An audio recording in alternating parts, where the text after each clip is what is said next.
¿Qué tal, chicos? Buenos días con todos. Espero que hayan tenido un bonito fin de semana. Ahora toca iniciar esta semana nueva, ya la semana 15. Como tengo entendido, ayer fue su tercer examen. Yo confío en que ustedes han salido muy bien, al menos en la parte de historia y en general. Yo creo que sí, ustedes son chicos muy inteligentes y lo que les puedo decir es que siempre vean sus formas, nuevas formas de estudio, nuevas formas de aprender, no solamente la forma clásica memorística.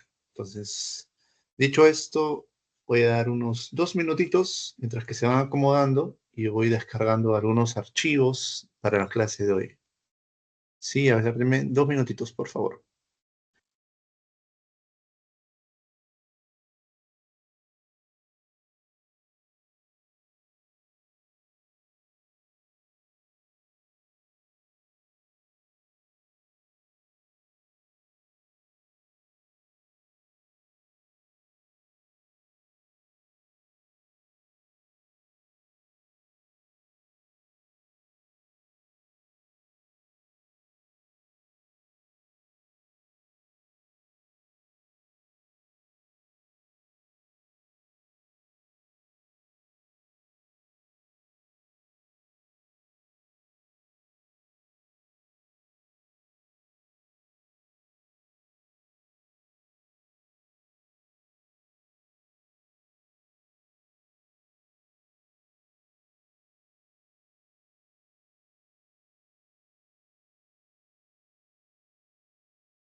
Ya, listo. Entonces ya descargó mis archivos. Lo que pasa es que tenía un problema con mi computadora principal y todo lo estoy haciendo desde el laptop y a veces eso dificulta un poquito. Ya, entonces vamos a compartir el PPT, la pantalla.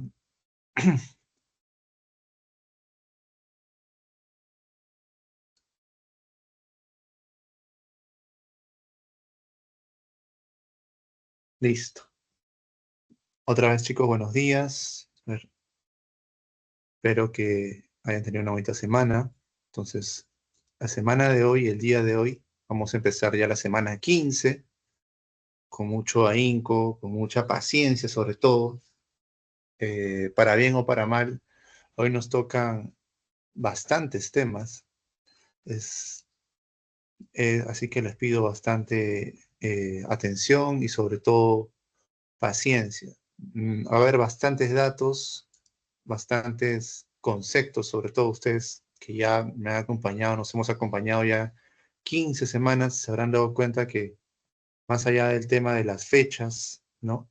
Y la cuestión narrativa, lo que ofrezco o me esfuerzo por darles es los conceptos para que ustedes puedan articular, para que puedan articular todo lo que ha pasado en la historia, ¿no? Desde la prehistoria, lo prehispánico hasta la actualidad. Entonces, uy, se quiere colgar esto. Ya. Entonces, empezamos. Aquí, para entender primero la Revolución Rusa, ¿no? Los temas que vamos a ver hoy es prácticamente desde el siglo XX, ¿no? Inicios del siglo XX, en 1912, 17, ¿no? O sea, el tema de la Revolución Rusa, de la caída del zar, de lo que era, ¿se acuerdan? En el tema de historia universal, la restauración. Acuérdense de las revoluciones liberales que ocurrieron en Europa, que prácticamente Inglaterra logró su monarquía constitucional, Francia, la Revolución Francesa, ¿no? También una especie de monarquía. Estados Unidos se liberó de Inglaterra, formó por primera vez lo que es el presidente, la figura del presidente, ¿no? Liberal también. Mismo Perú, la independencia de España, las primeras constituciones de Perú, acuérdense que fue liberal también. El liberalismo, eh, que vimos un cuadrito, que lo voy a mostrar, creo, me parece, para que podamos guiarnos mejor, o simplemente lo nombro, creo, ¿no? Bueno, acuérdense que había, ahora voy a buscar el cuadro, ¿ya? Pero habían varios pensamientos, ¿no? Ya el siglo, después de la cuestión de la Ilustración, estaba el liberalismo, estaban los conservadores, los nacionalistas y dos más, que eran el anarquismo y el socialismo. Esas cinco ideologías, principalmente eurocéntricas o nacidas de Occidente, al avanzar el capitalismo, lo que van a hacer es diseminarse por todo el mundo. Entonces, tanto los problemas o proposiciones de cambio social, ¿no? Liberalismo, acuérdense que nace de la reforma protestante, es decir, de un cambio ético de la percepción religiosa, del mundo religioso. Entonces, esta percepción conservadora, en el caso de Europa católica, eh, que decía, ¿no? Que la economía no era, que había que tener un orden económico, que el orden de la sociedad no era tan dinámico, era estático, que estaba mal cambiar, porque había clases sociales que tenían que durar eternamente, los reyes, por así decirlo, ¿no? Todo este pensamiento es trastocado por el liberalismo o básicamente la reforma protestante. Ahora, una figura étnica y cultural importante que va a cambiar la economía y la percepción de economía y el paso de los conservadores, porque acuérdense que la idea conservador es no cambio, ¿no? Es regresar a lo de siempre, incluso retroceder.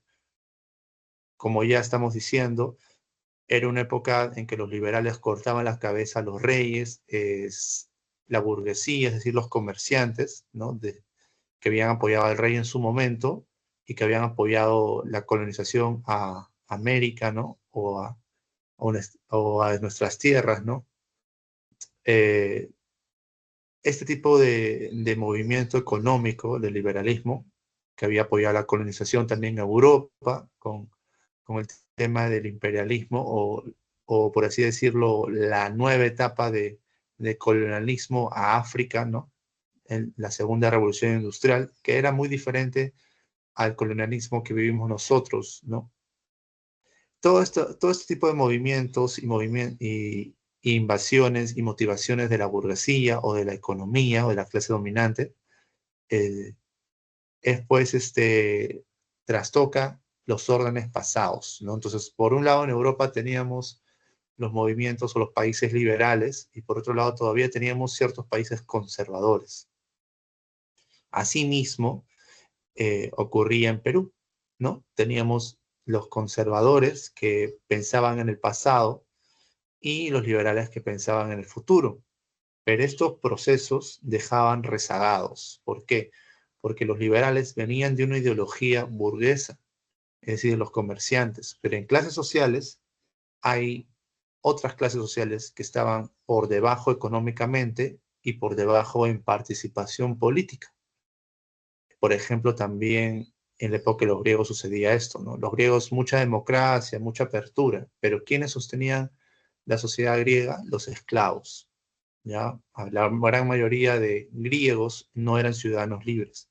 Entonces, la gran mayoría de personas dentro del liberalismo que cambió el mundo, rompió con las monarquías y con los conservadores, no eran personas comerciantes, o por así decirlo, no eran liberales, eran los trabajadores. Los trabajadores fueron representados por ideologías anarquistas, socialistas. Incluso muchos trabajadores del campo, sobre todo en Rusia, para entrar ya al tema, estaban muy ligados a las costumbres que se tenían con los zares, es decir, con la monarquía, con los conservadores. ¿Qué estamos diciendo? Que el trabajador, los campesinos, estaban muy acostumbrados a los órdenes sociales previos al liberalismo. El liberalismo dinamizaba todo, ¿no? Rompía con la ética conservadora de zares, con la ética conservadora de católicos, con la ética conservadora de los, en China, por ejemplo, de los emperadores, ¿no? Eh, Acuérdense del pensamiento chino, el taoísmo, el budismo, eh, me dejó entender, es decir, que todos los pensamientos conservadores estaban siendo rotos por los liberales, ¿ya? Y la parte conservadora del pasado se quedaban, ¿quiénes? Los militares, los religiosos, etcétera, ¿no? El confucianismo es, por ejemplo, lo que se estaba rompiendo en China con las revoluciones liberales en general. Entonces, el liberalismo fue a romper con todo el conservadurismo del mundo. Eso es algo que Karl Marx habla bastante en sus obras. Se cree mucho de que los socialistas, por así decirlo, odiaban, o aún hay prejuicios, ¿no? Que odian el liberalismo, que odian el progreso, odian la economía, etcétera, ¿no? Igual de los anarquistas. Pero realmente cuando uno lee o revisa un poco las obras de Marx o los anarquistas como Bakunin, etcétera, ellos más bien lo que hacen es buscar resolver lo que los liberales no resolvieron, ¿no? Que son los derechos de los trabajadores, de los campesinos, que por costumbre, por conservadurismo, están acostumbrados a sus amos o a la opresión o al lavado, digamos, cerebral o costumbres de la religiosidad. Entonces, por eso es que muchas corrientes anarquistas y comunistas son ateas en su momento, o sea, desprecian todo lo que es la religión, a los reyes en general, ¿no? Entonces, odian, se enfrentan a los reyes y también a la religión. Pero ese es un proceso de aprendizaje que poco a poco va cambiando también, ¿no? Entonces, este tipo de movimientos de liberación popular de las masas, de la gran cantidad de gente que no había sido incluido por los liberales, es lo que va a cambiar el mundo en este siglo, en el siglo XX. En Perú, con Ayala Torre, el mismo González Prada y con Mariátegui. En el mundo, con diferentes tipos de revoluciones. Hoy vamos a ver, por eso, la Revolución Rusa. También vamos a ver, uy, no baja, ahí está lento. Uy, está bien lento esto. Bueno, vamos a ver la Revolución Rusa, la Revolución Mexicana, los tipos de fascismo también, ¿no? El nazismo, lo que sucedió en España, y sobre todo la Revolución Rusa y la Mexicana, vamos a fijarnos hoy, ¿ya? Lamentablemente no vamos a poder analizar otro tipo de revoluciones también socialistas que son importantes para comparar, ¿no? Lo que sucedía en el mundo en China, por ejemplo. Pero sí vamos a poder ver después de la Segunda Guerra Mundial, ¿no? Que es el retorno de Alemania al Tercer Reich, es decir, el intento de Alemania por recuperar su honor, todo lo que había perdido en la época de la Primera Guerra Mundial, ¿no? Todo esto que había perdido Alemania va a generar su propia caída, ¿no? Y va a generar que los actores políticos no sean pues ya los alemanes, ni o mejor dicho, el fascismo o el nazismo, sino sean tanto por un lado los liberales, ¿no? El mundo se vuelve en dos, se divide en dos después de la Segunda Guerra Mundial. Por eso se menciona, ¿no? Los liberales que habían cambiado el mundo en el siglo XVIII, XIX, y los que estaban naciendo, ¿no? El socialismo, que justamente Marx habla de que son pues el futuro, entre comillas, ¿no? Entonces, esa división es lo que va a causar después lo que se va a llamar la Guerra Fría. ¿Ok? Es una guerra en la cual básicamente, uy, escucha que está horrible la laptop. Mm, pero igual es bueno, escuchen mi voz si la laptop está muy lenta. Pena. Ya bueno. Básicamente la Guerra Fría lo que va a hacer es dividir el mundo en dos, ¿no? El socialismo por un lado y ya una identificación de los liberales, no como liberales, sino ya una identificación del sistema capitalista, ¿no? Los liberales se dividen incluso. Esta división de los liberales se va a ver cuando hay crisis del capitalismo. Una crisis del capitalismo del siglo XX es el crack. El crack 1926, que es la caída de la bolsa de valores de Wall Street. Hay otra caída de bolsa de valores reciente, que fue en el año 2007, ¿ok? Que también es una crisis del capitalismo. El capitalismo, ¿no? Es un sistema económico político ya reconocido por los liberales, que en su momento no se veía todo el mundo como un mundo capitalista, ¿no? Pero a partir de la Segunda Guerra Mundial, la visión del mundo es capitalista. Es decir, la hegemonía de una forma de ver el mundo llega a todas partes, ¿no? Pero todo empieza ¿dónde? Empieza en la burguesía. Entonces, tanto los burgueses o liberales reconocen del socialismo esta lectura que tenía Marx, porque es lo que estudia ese capitalismo, ¿no? Entonces, la palabra capitalismo es también gracias a los estudios del marxismo sobre este sistema, ¿no? Entonces, el marxismo estudió el capitalismo, lo nombra así, habla de sus vertientes, de toda su expansión global, de lo que hacían los burgueses, de cambiar tecnología. Entonces, el capitalismo asume su identidad y dice, sí, somos capitalistas y es el nuestro es el mejor sistema. No lo es el fascismo, no lo es el socialismo, es el capitalismo, porque busca la libertad, busca las oportunidades, el sueño americano de los migrantes, ¿no? Acuérdense cómo se fundó Estados Unidos. Se fundó con las 13 colonias de Inglaterra, se fundó en base a acabar con las poblaciones originarias, ¿no? Los indios nativos, pero también con la migración europea. Entonces, esta visión de apertura comercial, por así decirlo, es la visión del capitalismo, pero también tiene problemas étnicos, ¿no? Que arrastra. En Estados Unidos, por ejemplo, aún hoy hay problemas con el tema de las poblaciones afroamericanas, incluso los latinos, con Donald Trump actualmente, ¿no? Que como ustedes verán en las noticias, es bueno que las vean también, todas las políticas conservadoras de esta época del capitalismo, ¿no? Entonces, para no marearnos, conservadurismo y progresismo son opuestos, ¿ya? Pero son opuestos en tendencias de gobierno, mientras que capitalismo y socialismo también son opuestos, pero en formas de ver la economía, ¿no? Y de percibir la política. O sea, son opuestos de forma más profunda, ¿no?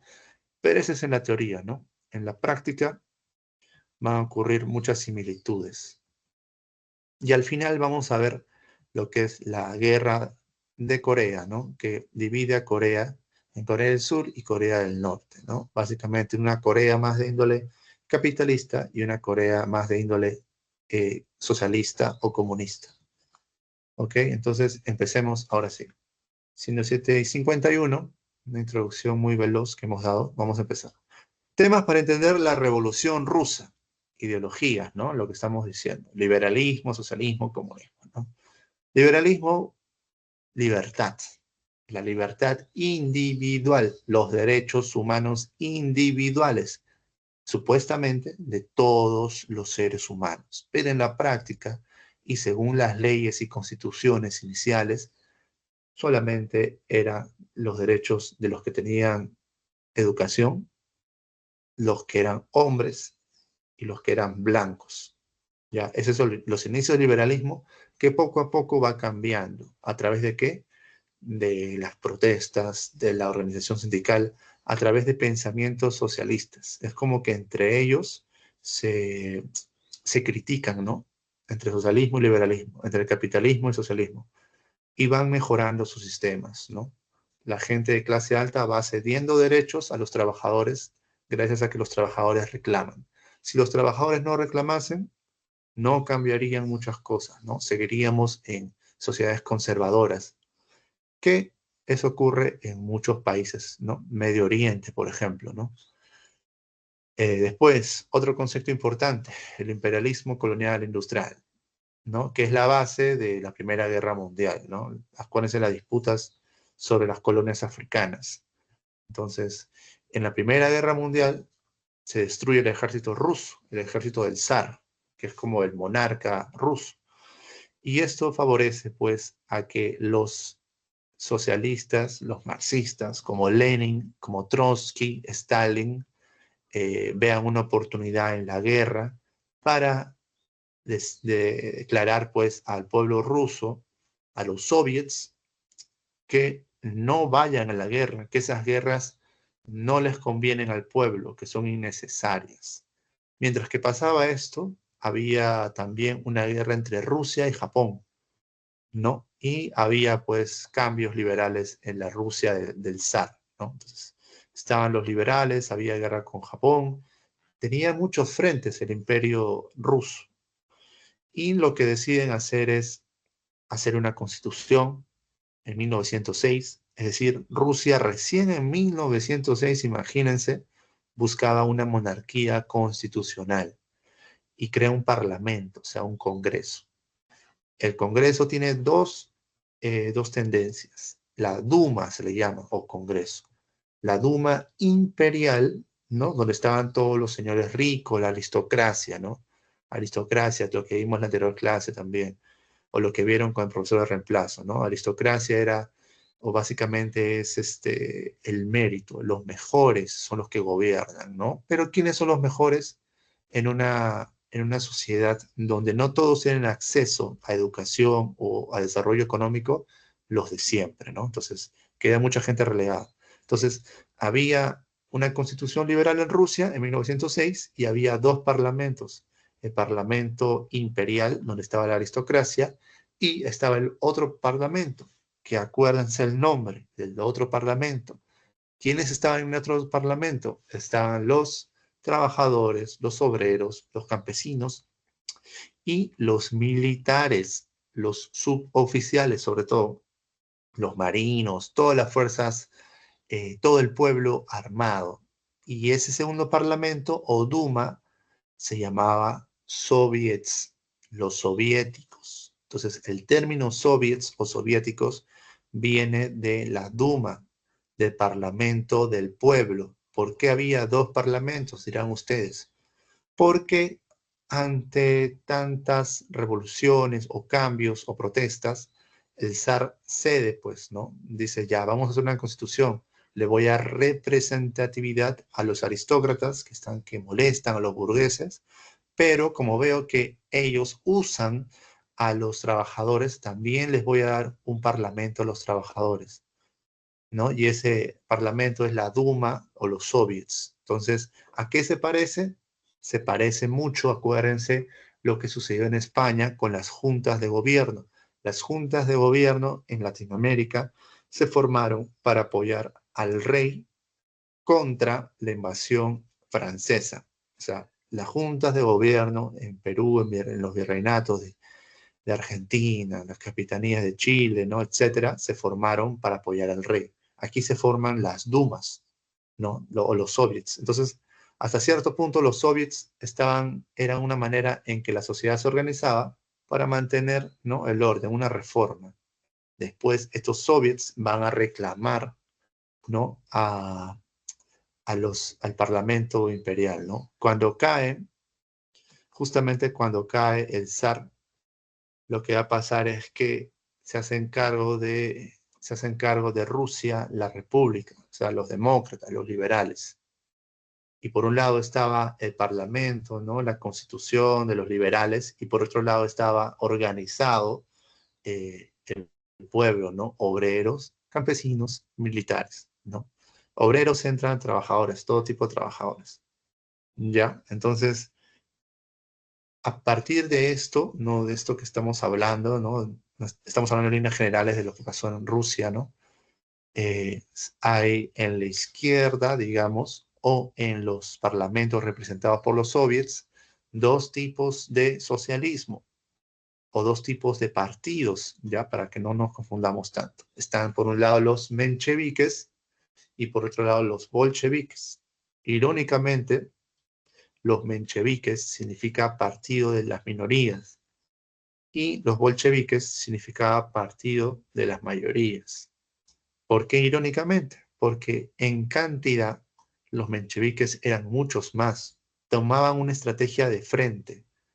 Frente significa unificar a los trabajadores sin pensar en que tienen una ideología marxista, por así decirlo, radical, ¿no? Y mientras que los bolcheviques sí buscaban una solución marxista más ortodoxa, entre comillas, o por así decirlo, más radical, ¿no? Eh, ¿En qué sentido? Que se parece mucho a lo que pasaba también en Perú, que supongo que lo han visto, lo hemos visto o lo han visto en anteriores clases con el anterior profesor, es que acuérdense que aquí en Perú estaba tanto Aya de la Torre como Mariátegui, ¿no? Si queremos hacer una comparación, Mariátegui era pues como los bolcheviques que buscaban tomar el poder, ¿no?, en base a la organización de los sindicatos, con la posibilidad de que sea una lucha armada, es decir, con armas, como hicieron los liberales en su momento, ¿no? O como Oaya de la Torre, que era el otro camino, más llamado socialdemocracia, que es parte del socialismo, la socialdemocracia, pero es muy como Oaya de la Torre, que haya tenido una visión del mundo o del Perú eh, hacia la no violencia, hacia la organización de la sociedad y los trabajadores, juntando a todos, pero sin el pensamiento de que los obreros o el pensamiento obrero era el que debería primar sobre los demás, ¿no? O sea, sobre campesinos y demás. Entonces, para Aya la Torre y los socialdemócratas o mencheviques se tenía que tomar el poder por una vía pacífica electoral, ¿no? Por una lucha electoral en las ánforas. Entonces se tomaba el Estado a través de las elecciones, de las instituciones, ¿no? Mientras que los bolcheviques y Mariátegui decían que no, que la revolución o el cambio hacia el socialismo podría ser tanto por la vía democrática, pero también por la vía armada. Entonces, ¿quién decidía, según Marx, ¿no?, o la interpretación de Marx, bolchevique o de Mariátegui, ¿no?, esta decisión lo decidía el pueblo? Entonces, si el pueblo estaba a favor en su momento, espontáneamente, por así decirlo, de la lucha armada, ¿no?, porque había violencia, reaccionaba el pueblo. Entonces, ese era el camino, porque siempre se tendría que ir con la mayoría, ¿no? Pero en la práctica, para hacer esto, ambos tenían que organizarse en partidos. Entonces, esta visión de cambio era básicamente gracias a la visión de los que estaban en el partido menchevique o bolchevique, ¿no? Entonces, el APRA tenía una visión y los socialistas tenían otra visión, ¿no? Hay que otra visión de cómo hacer los cambios sociales, ¿no? Tenían un análisis, estrategias distintas. Entonces, la Revolución Rusa, ¿no? Los antecedentes son básicamente la guerra ruso-japonesa, que debilitó las fuerzas militares, desgastó a los militares, al ejército ruso. Entonces, estos militares, que eran también enviados a reprimir a su pueblo, se negaron a reprimir al pueblo, algo muy parecido a lo que pasó en Inglaterra y en Francia, ¿no? eran hijos del pueblo, el ejército, ¿no? No tenían privilegios grandes, ¿no? Como sí ocurrió después, eh, más allá, ¿no? Como lo ocurrió después con la creación de la policía, con algunos derechos que tienen los militares que no tienen los ciudadanos comunes, ¿no? Entonces, no había tanta distinción aquí, entonces el dolor de los militares del dolor del pueblo era muy cercano. Entonces, por eso es que en los soviets también hay militares, ¿no? Entonces, otro antecedente, ¿no? La revolución liberal, ¿no? Formación de los soviets, la creación de la Duma. Después, las causas básicas, el despotismo del régimen zarista. Despotismo significaba que las familias, todo lo decidía, pues, el zar. No había congreso antes de la revolución liberal del 905, ¿no? ¿Había demasiada pobreza campesina y obrera? Sí, la había. Y el zar, muy lento es el zar para hacer las revoluciones liberales, a pesar de que fueron un éxito las revoluciones liberales en Rusia, porque ya se hablaba de que el imperio ruso estaba encontrando pues una gran capacidad industrial. Ahora, la palabra zar simplemente es una traducción de la idea del César, ¿no? Pero versionada a Rusia. Y los rusos tenían pues influencia de los escandinavos, o sea, de los vikingos, ¿no? De las poblaciones, por así decirlo, nómades, ¿no? Entonces, los rus, el zar, el imperio ruso. Esta agudización de la pobreza es también porque fueron derrotados, acuérdense, en la Primera Guerra Mundial, ¿ok? Y esos son los antecedentes básicos. Ahora, la Revolución de Febrero, los mencheviques, ¿no? Acuérdense, había los bolcheviques y los mencheviques. Los mencheviques hacen la Revolución de Febrero, ¿no? Está ya en Petrogrado contra el zar Nicolás II, que abdica el trono y se establece la República, Kerensky, ¿no? O sea, la República, un gobierno de leyes. Muchas veces cuando analizamos las revoluciones socialistas van a ser así, van a ser grandes emperadores como en China o en Rusia, ¿no? Que abdican ante los liberales y forman las repúblicas. En China pasó lo mismo, pero estas repúblicas no son suficientes para satisfacer la necesidad del pueblo, entonces ahí entran los socialistas a tomar protagonismo. O sea, se repite una fórmula, ¿no? En países pobres, en países atrasados, por así decirlo, ¿no? Donde no se le escucha a la población, es que los socialistas entran a calar. Entonces, la revolución de febrero, los mencheviques, cambia el sistema, vuelve a apertura a Rusia, ¿no? Hacia el mundo. Mientras que la revolución de octubre de los bolcheviques, básicamente lo que hacen es radicalizar estos cambios.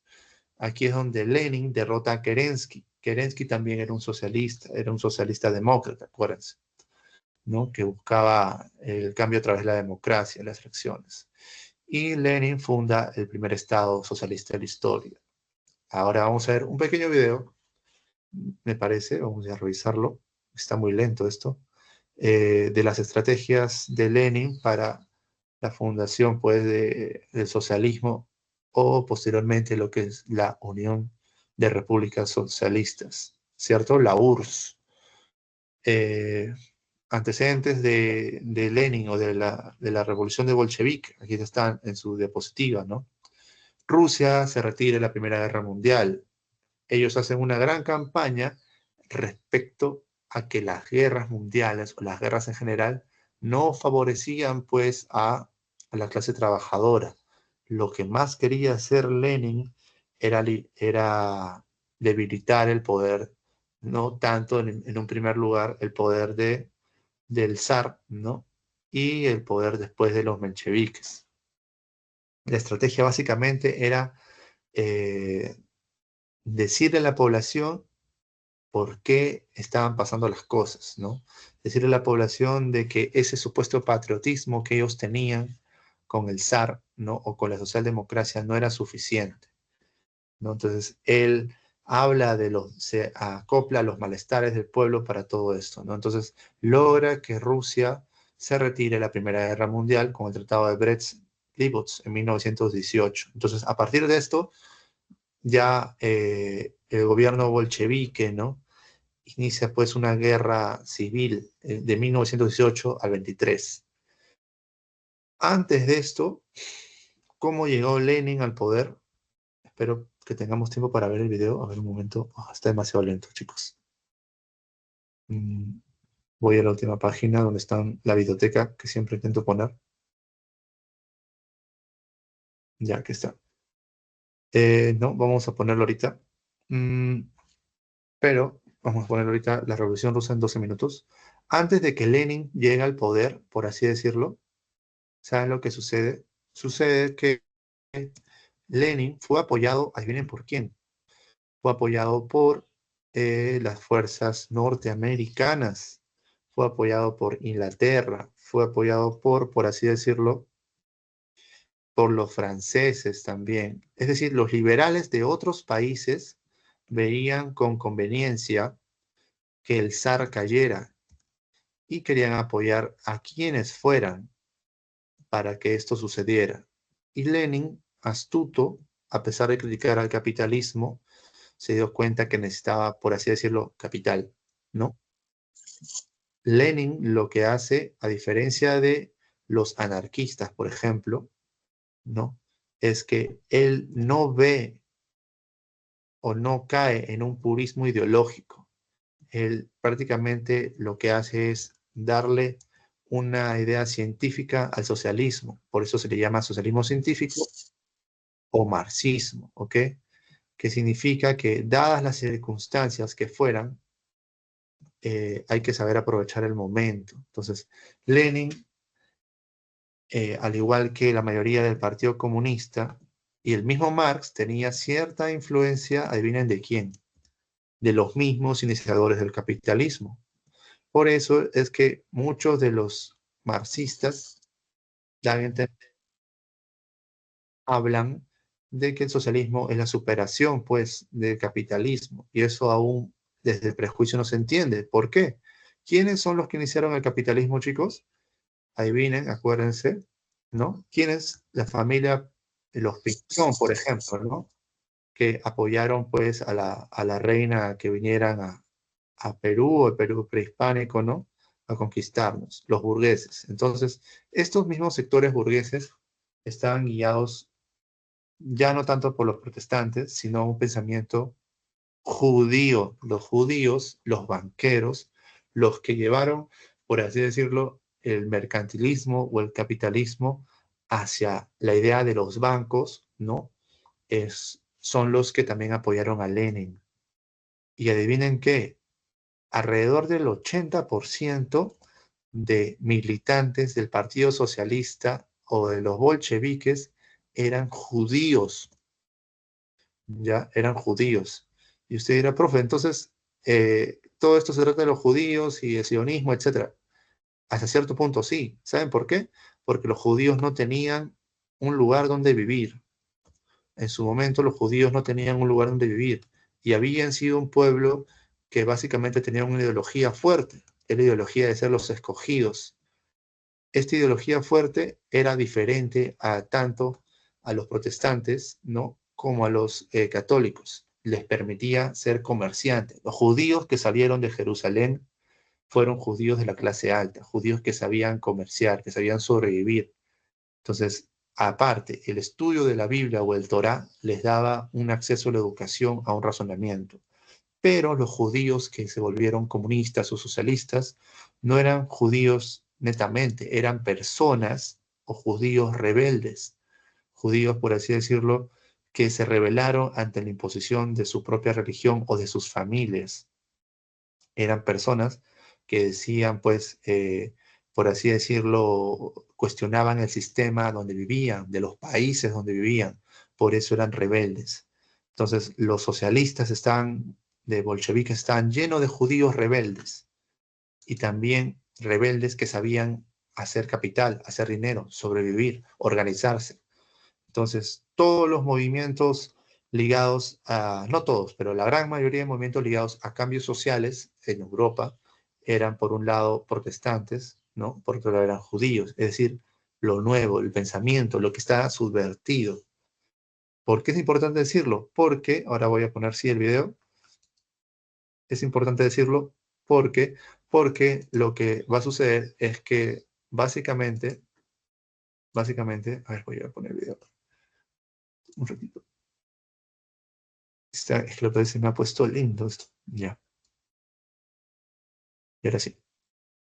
Porque básicamente los judíos dan pues unas grandes sumas de dinero a los bolcheviques. Entonces, Lenin, la estrategia de Lenin era agitación desde fuera de Rusia, ya, porque tenía miedo a que lo capturen, igual que a sus camaradas, por así decirlo. Entonces, él siempre agitaba, formaba periódicos y desde fuera, sorprendentemente, podía organizar revueltas dentro de Rusia. Entonces, eso sucedía con Lenin. Ya, entonces, Lenin poco a poco fue viajando por diferentes partes de Europa y recibiendo conocimiento, recibiendo recursos, recibiendo contactos para hacer los cambios dentro de su país. Cuando él regresa, regresa en un tren alemán, ¿no? Imagínense todo lo que se pudo haber dicho de Lenin de que era antipatriota y etcétera, que sucedió.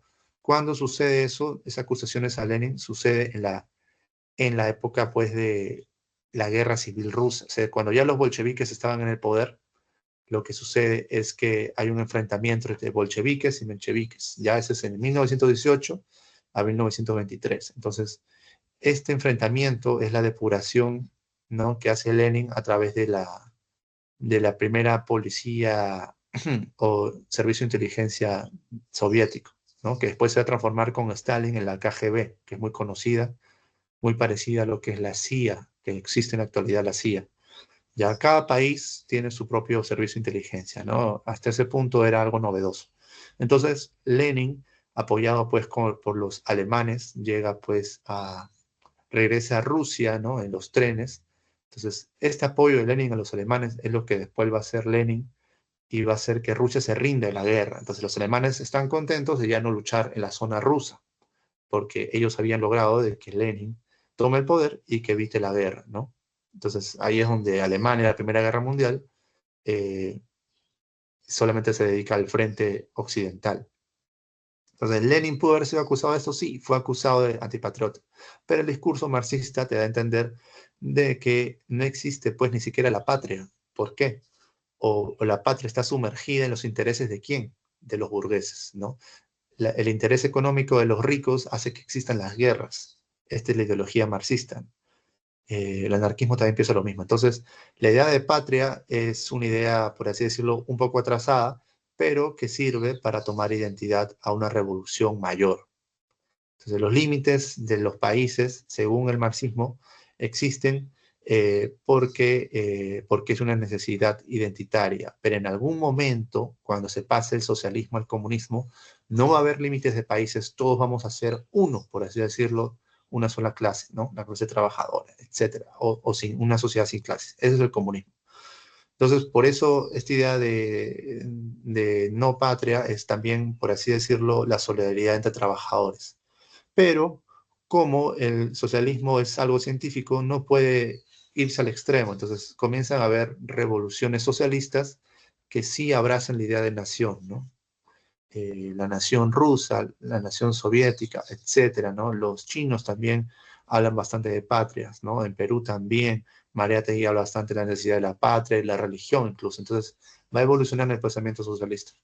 Bueno, ya dicho eso, entonces entramos al pequeño resumen, ¿no?, de la Revolución Rusa en 12 minutos. Hoy, básicamente, la mayoría de videos van a ser de este canal, ya que lo vamos a poner ahora, memoria de un pez o memoria del pez. Ya en este caso, vamos a verlo. Me avisan si se escucha, por favor, el audio, a ver. Hoy en Memorias de Pez hablamos de uno de los hechos más importantes del siglo XX, de cómo Rusia pasó en muy poco tiempo de ser un imperio con una monarquía absoluta a ser el primer país en implantar un sistema comunista. ¿Se escuchó, chicos? Sí, profe. Ya, genial. Ya, entonces vamos. Hoy en Memorias de Pez, la Revolución Rusa. Y para hablaros de ello, contamos hoy en Memorias de Pez con la ayuda del Mapa de Sebas, un canal también de historia en el que podéis ver un porrón de sucesos explicados con todo detalle. Os dejo el link de su canal en la descripción. De hecho, en ese canal hablaremos los dos de la historia del Imperio Ruso. Así que cuando acabes este vídeo ya sabes lo que puedes hacer. Para hablar de la Revolución Rusa tenemos que entender cómo era la Rusia zarista. Realmente era un poco como España a principios del siglo XIX, una monarquía absoluta en la que reinaba un zar. Rusia era tan grande como pobre, un imperio en el que se pasaba mucha hambre y cuya economía era básicamente rural. Esto hacía que hubiese dos clases sociales bien diferenciadas, la nobleza y el pueblo, que fundamentalmente eran campesinos. Y esto era tal cual. En la Rusia zarista o eras tremendamente rico o eras tremendamente pobre, y tu única preocupación era sobrevivir al invierno sin morirte de frío o hambre. Además, Rusia estaba reinada por la dinastía de los Romanov, que llevaban 3 siglos en el poder y que aplastaban a lo bestia cualquier cosa que oliese a opositor. Sin embargo, con la entrada del siglo XX llegaba de Europa una nueva ola de progreso, la industrialización.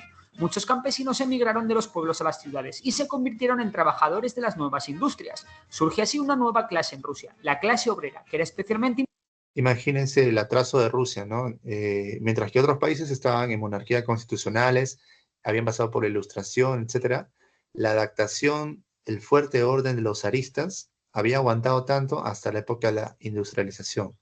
Es decir, todas las contradicciones pasadas, ¿no? De religión, de machismo, esclavitud incluso, o de trabajadores de campesinos, atraso industrial, no habían sido solucionadas, ¿no? Entonces, lo que el marxismo habla es que, por ejemplo, los que van a ver el futuro es la nueva clase trabajadora que son los obreros. ¿Por qué? ¿Por qué lo va a ver el futuro? Porque a diferencia del campesino o de poblaciones indígenas, por así decirlo, están acumulados en las ciudades. Al estar acumulados en las ciudades o metrópolis, donde la tecnología se necesita una mano de obra gigantesca, hay una necesidad de organizarse. Entonces, la clase obrera se organiza espontáneamente. Al organizarse espontáneamente, es que ahí recién entra el socialismo o el anarquismo a calar y a fundamentar las razones políticas de por qué se están organizando, ¿no? Por qué el mismo pueblo se organiza, ¿no? Entonces, puede organizarse por un tema de derechos nada más, ¿no? Pero la explicación histórica, política, económica, los dan las ideologías, ¿no? importante en las grandes ciudades del país. Pero los obreros también vivían en condiciones deplorables y seguían sufriendo hambre y miseria. Por ello, en las fábricas se empezó a extender una importante conciencia revolucionaria, unas ideas que poco a poco comenzaron a llegar también a los campesinos que peor lo estaban pasando. Con esto llegaron las primeras protestas y conatos de revolución. La más importante fue la de 1905, la llamada Primera Revolución, que sucedió después de que Rusia perdiese una guerra contra Japón. La revolución de 1905 fue especialmente importante en Petrogrado, la actual San Petersburgo, y fue duramente reprimida y aplastada por el zar, pero en ella surgieron los primeros órganos de poder independientes del Estado y controlados por obreros, los soviets. Ahora, ¿por qué a los obreros sí les hacían caso o por qué los obreros tuvieron más importancia que los campesinos que han estado siglos de siglos? Por la dependencia económica que existía entre la industrialización y los obreros. Si el obrero hacía su huelga, ¿no? Por así decirlo, se acababa la producción sistematizada de mercancías. En cambio, si el campesino hacía su huelga, bueno, el campesino que está aislado en esta región no me hace caso, me voy al campesino que está al otro lado, ¿no? A otra región.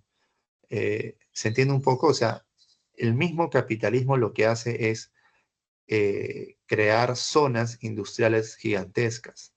Entonces, todo lo que sucede en esa zona va a importar, va a importar. Y por eso es que poco a poco van cediendo derechos, ¿no? Y ahí es donde viene la revolución de 1905, lo que les decía, ¿no?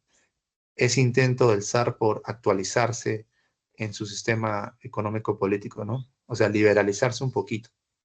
Y ahí crea los soviets.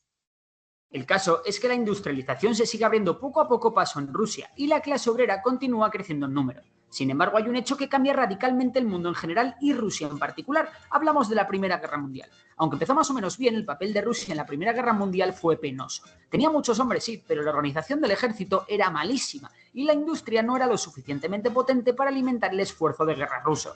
Así que los rusos pronto comenzaron a perder terreno y su ejército estaba mal alimentado y peor armado. De hecho, Rusia fue el país que más soldados perdió en la Primera Guerra Mundial, con un... Ahora, lo que está diciendo ahorita, ¿no? Bueno, quizás no vemos todo el video, pero es bueno estos detalles. La mala organización del ejército del zar de Rusia. ¿Por qué? ¿Ustedes pelearían por alguien que los oprime? ¿Ustedes darían su vida por alguien que no los considera ni los escucha? En las relaciones familiares, en las relaciones de amigos, ¿no? Vayamos a eso, ¿no?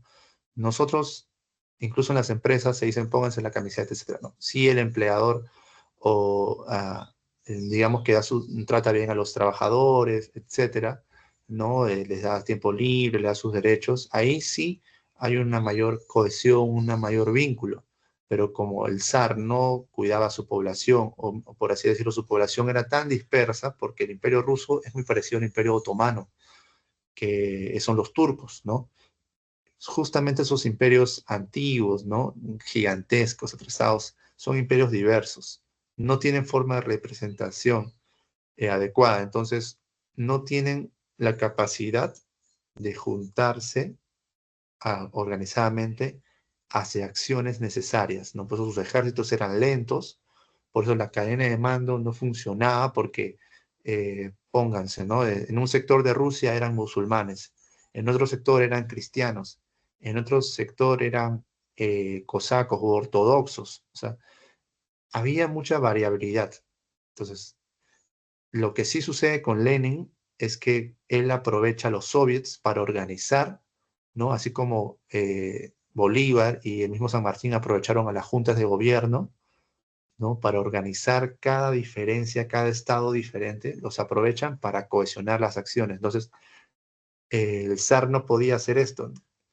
Los soviets sí lo hicieron, ¿no? Los soviets eran lugares donde había representatividad, donde votaban, donde sus representantes tenían palabra, tenían, por así decirlo, una verdadera reforma o una verdadera revolución democrática. Se sentían representados. Entonces, como todos estaban de acuerdo, por más que la democracia, ustedes verán que no es tan fácil conversar, discutir, ¿no? Ponerse de acuerdo. Cuando estaban de acuerdo, su acción era más contundente, ¿no?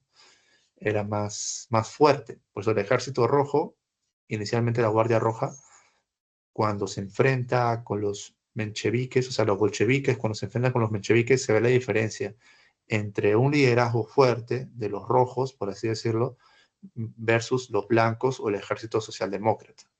Entonces, ahí también es algo que se va a ver después. A ver un poquito. Y le venía.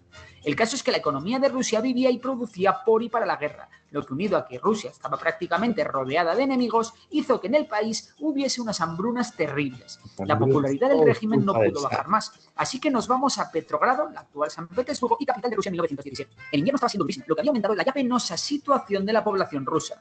A principios de febrero hubo una gran huelga en las fábricas de la ciudad. Las manifestaciones fueron aumentando y policía y obreros se enfrentaron brutalmente. Espontáneo. La situación fue empeorando y el zar mandó una guardia. Todo eso fue espontáneo, es decir, no hubo una organización de algún partido político, ni marxista, ni anarquista, nada. Era el mismo pueblo, ¿no? La misma gente, sin ideología. Eso siempre ha pasado. Guarnición militar a sofocar la rebelión. Sin embargo, muchos de estos soldados cambiaron de bando y se unieron a las protestas. Finalmente, toda la guarnición militar de Petrogrado cambió de bando y la revolución triunfó. O sea, lo que pasó en Petrogrado es algo que pasó en la Comuna de París, muy parecido. Acuérdense cuando Francia estuvo en guerra, ¿no? Y básicamente Francia pierde la guerra y lo que hace es que los militares, los trabajadores de París, deciden alejarse de la monarquía, ¿no? Deciden alejarse de sus gobernantes y toman su propia autonomía. En Petrogrado estaba pasando exactamente lo mismo. Básicamente lo que estaba pasando era eso, ¿no? Gracias a quién, a los militares. Por eso en los soviets estaban los militares, los obreros, los campesinos, están todos los referentes a los trabajadores en general. La llamada Revolución de Febrero hizo abdicar al zar Nicolás II, que dejó el poder el 2 de marzo. En unos días y con apenas 100 muertos, el imperio ruso cayó en Petrogrado. Para acabar con el vacío de poder. Para acabar con el vacío de poder entran los mencheviques. Ya, entonces vamos a adelantar un poquito. Entonces los mencheviques lo que forman es un gobierno socialdemócrata, por así decirlo, de elecciones, de cambios liberales, etc. Pero como existía una facción que pensaba, analizaba, ¿no? También los bolcheviques, que eso no era suficiente, ellos comenzaron a azuzar, por así decirlo, a aumentar la conciencia de clase, se le dice, ¿no? Para que sepan que eso no era la única manera de hacer los cambios, ¿no? Que todas las propiedades pertenecían a quien las trabajaba, es decir, las propiedades colectivas, que el error era, entre comillas, las propiedades privadas. Todas estas ideas fueron calando, ¿no? La propiedad de las tierras. Y es aquí en donde Alemania hace una jugada maestra. Y es que Alemania tiene una idea. El plan era devolver a Rusia a un líder revolucionario que estaba Un poquito entonces, ya miren. acusen de traidores y antipatriotas. Decidieron mantener a Rusia en la Primera Guerra Mundial, por lo que los muertos seguían creciendo a montones. Así Ya, entonces lo que sucede es que los mencheviques, es decir, lo que habían derrotado al zar, deciden que Rusia tiene que seguir peleando, ¿no? Que tiene que seguir peleando. Entonces, esto hace que el pueblo se siga desgastando, que se siga muriendo, y ahí es donde Lenin da a entender de que este tipo de pensamiento, de seguir en la lucha, es un desgaste innecesario del pueblo, se están matando. Ustedes no son los verdaderos patriotas porque no les interesa el pueblo, dice Lenin, ¿no? Y eso hace que Lenin pues negocie con los alemanes, ¿no? Y aquí va a pasar lo que les decía, ¿no? Que Lenin viene básicamente auspiciado por Alemania, ¿no? Entonces, Alemania en la Primera Guerra Mundial auspicia a Lenin. que estaba en el exilio para que diese un golpe de Estado que sacase a Rusia de la guerra. Así, Alemania podría concentrar todos sus esfuerzos en ganar la guerra en el frente occidental. Y ese líder del que les hablo no es otro que Vladimir Lenin. Así que dicho y hecho, Alemania dio una gran cantidad de dinero a Lenin y a sus secuaces. El objetivo de este dinero era publicar periódicos en toda Rusia y hacer una gran propaganda en favor de Lenin. Cuando el líder llega a Petrogrado, una multitud le esperaba enfervorecida. La estrategia política de Lenin se resumía en 3 puntos muy importantes: la firma inmediata de la paz con Alemania para salir de la guerra, la colectivización de la tierra para que ésta vuelva a ser de los campesinos. O sea, que la tierra sea de los campesinos, las fábricas sean de los obreros, todo ese es el inicio del socialismo. Y no de los grandes terratenientes, y la no colaboración e incluso la lucha contra el gobierno provisional de Rusia. Y no colaboración, es decir, no a la democracia burguesa, sino una dictadura. ¿Pero una dictadura de quién? De los trabajadores. Lenin le llama, o Marx también le llama, la dictadura del proletariado, ¿no? Que significaba que el proletariado a través del partido o sus organizaciones comunistas, por así decirlo, representaban pues a los soviets, etcétera, y ellos destruían pues todo lo que quedaba de la burguesía, porque la burguesía no permitía que los trabajadores se independicen, que sean libres realmente, porque la burguesía robaba el trabajo colectivo de los trabajadores, ¿no? Entonces, ya ni siquiera era contra el zar, sino era contra los liberales el tema. Durante 1917, los soviets se multiplicaron por toda Rusia y cada vez tenían más y más poder. Los obreros los veían muy necesarios para evitar que el gobierno provisional hiciese una contrarrevolución. Sin embargo, a pesar de cómo se celebró la llegada de Lenin en abril de 1917, los bolcheviques eran todavía una minoría, e incluso las ideas de Lenin no eran compartidas por todo el partido, ya que aún Claro, entonces ahí está diciéndonos que iban pues los bolcheviques y los mencheviques, ¿no? A ver, déjame para mí. Ya. Miren, por ejemplo, acá las votaciones, cómo quedaron, ¿no? Cuando hubo una asamblea constituyente, es decir, los mencheviques o la estrategia menchevique de las elecciones se dieron al lugar, ganó pues el Partido Socialdemócrata, ¿no? O Chernov. El segundo puesto quedó Lenin con los bolcheviques, ¿no? Y después los demás, ¿no? ¿Y qué sucede? Que Lenin no acepta estas elecciones. Él dice que esto es una traición al pueblo, etcétera. ajuste sus objetivos y solo consiguieron el 25% de los votos. Así que no pasa nada. En la primera reunión de la Asamblea Constituyente, Lenin ordenó a la Guardia Roja disolverla. Esto de la democracia no había sido un gran experimento para Lenin. Pero lo peor para Rusia no había hecho más que empezar. Poco después de la Revolución de Octubre, muchos militares partidarios del zar y demás nostálgicos del antiguo régimen se reorganizaron y formaron el Ejército Blanco, que estaba bien apoyado por las potencias occidentales. De esta forma, se iniciaba una guerra civil conocida como la Guerra Civil Rusa. En julio de 1918, se cree que por orden de Lenin, el zar y su familia, que estaban arrestados en una mansión desde la Revolución de Febrero, fueron asesinados por completo. Sin embargo, el ejército blanco no era el único enemigo de los bolcheviques de Lenin y su ejército rojo. Los bolcheviques también reprimieron a los anarquistas en Moscú. Al ejército rojo no le quedó más remedio que colaborar con el ejército negro anarquista en Ucrania para acabar con el ejército blanco. Pero en cuanto pudo, el ejército rojo aplastó al negro. Los bolcheviques también se enfrentaron con otras fuerzas revolucionarias como los mencheviques, de tendencia más moderada. Tanto es así que los mencheviques acabaron engrosando las filas del ejército blanco. También Lenin y su ejército rojo tuvieron que hacer frente a multitud de huelgas que acabaron con la disolución del famoso Soviet de Petrogrado. Otro gran problema fueron las revueltas campesinas. La Primera Guerra Mundial y la posterior Guerra Civil habían provocado una crisis tan grande que las ciudades se habían quedado sin alimentos. Al gobierno bolchevique no le quedó más remedio que confiscar forzosamente la comida en los pueblos para llevarla a las ciudades, lo que provocó decenas y decenas de revueltas de campesinos que fueron... Bueno, lo que sucede acá es, vamos a dejar de compartir, es que prácticamente el tema de la Revolución Rusa, hay demasiados lugares de enfrentamiento, ¿no? Entonces, los bolcheviques lo que hacen es dirigir sus esfuerzos a ganar la guerra, a tener un control militar, a campañas militares. Ya, entonces ellos por un lado enfrentan al zar junto a los mencheviques, es decir, todos los socialistas juntos vencen, se forma la Gran República, o la República, ¿no? La República no es suficiente, ¿por qué? Porque la República quería que Rusia siguiera en la guerra, entonces Lenin aprovecha esto y se vuelca contra los mencheviques, ¿no? ¿Y qué sucede? Que los mencheviques, que supuestamente eran socialdemócratas y habían hecho su elección en la cual habían ganado, no, perdón, habían hecho su elección en la cual habían quedado por debajo de Lenin. Ahí vienen quienes habían ganado en la elección, habían ganado por así decirlo, los republicanos, que ni siquiera eran socialistas, sino eran liberales, ¿no? Entonces los liberales ganaron las elecciones, pero Lenin tenía control de las juntas de gobierno, entre comillas, o los soviets. Lo digo así para que podamos articularlo, ¿no? Entonces, los soviets estaban a cargo de todos los marxistas, ¿no? En general, o los socialistas. Entonces, Lenin desconoce estas elecciones burguesas, por así decirlo, y se abalanza, pues, contra el orden establecido en ese momento. Entonces, Lenin, en cierta manera, comienza a tomar control de todos los gobiernos obreros. Todos los marxistas comienzan a tomar control de todos los gobiernos obreros o los soviets.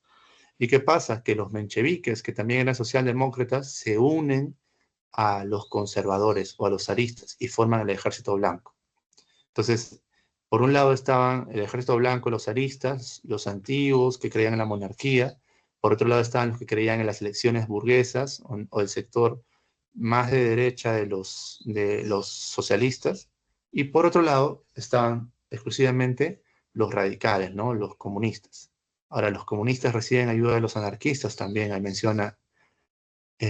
Al fin y al cabo, ganan los bolcheviques por la unidad y por el trabajo que tenían en las bases, ¿no? del ejército. El ejército bolchevique se vuelve el ejército rojo, guiado por León Trotsky. Este ejército, básicamente, la diferencia es que tiene representación en cada soviet, es decir, está representado por los campesinos, los obreros y los militares. Ya, entonces, gracias a esto es que logran ganar. Ahora, ¿quién era Stalin? Después de que Lenin... Uy, esto se mueve mucho. Está muy lento ya. Después de que Lenin logra consolidar el poder, ¿no? y forma la Unión Soviética, ya la Unión de Repúblicas Socialistas Soviéticas, soviets, acuérdense, en 1922, Lenin sufre varias catástrofes de salud. Ya, entonces, al sufrir varias catástrofes de salud, decide pues que tiene que tener reemplazo. Y su principal reemplazo eran estos 7 personajes que están aquí, ¿no? En esa fotito. Está acá, ¿no? Entre los que más destacan es Trotsky y Stalin, ¿no? Stalin era más radical que Lenin. ¿En qué sentido? Que mientras que Lenin decía pues que había habido demasiados enfrentamientos internos, ¿no? En los soviéticos, entre mencheviques y bolcheviques, etcétera, el pueblo estaba muy agobiado. Entonces, lo que hace Lenin es liberalizar un poco la economía y comienza a dar otra vez la propiedad privada a los empresarios y los obreros comienzan a unirse, entre comillas, a los empresarios, comienzan a hacer pequeñas alianzas, comienzan a liberalizar la economía. Esto hace que los obreros y los campesinos vuelvan a dejar su economía basada en la guerra y comiencen a producir y a tener cierta bonanza. Pero Stalin no estaba tan de acuerdo con esto, ¿ya? Entonces, cuando Lenin muere, Stalin ya se había hecho cargo, pues, del partido político, del Partido Comunista, ¿no?, soviético, ruso, y comienza a hacer otro tipo de políticas más centralizadas, o sea, más de productividad, que eso ya lo vamos a ver después, seguro.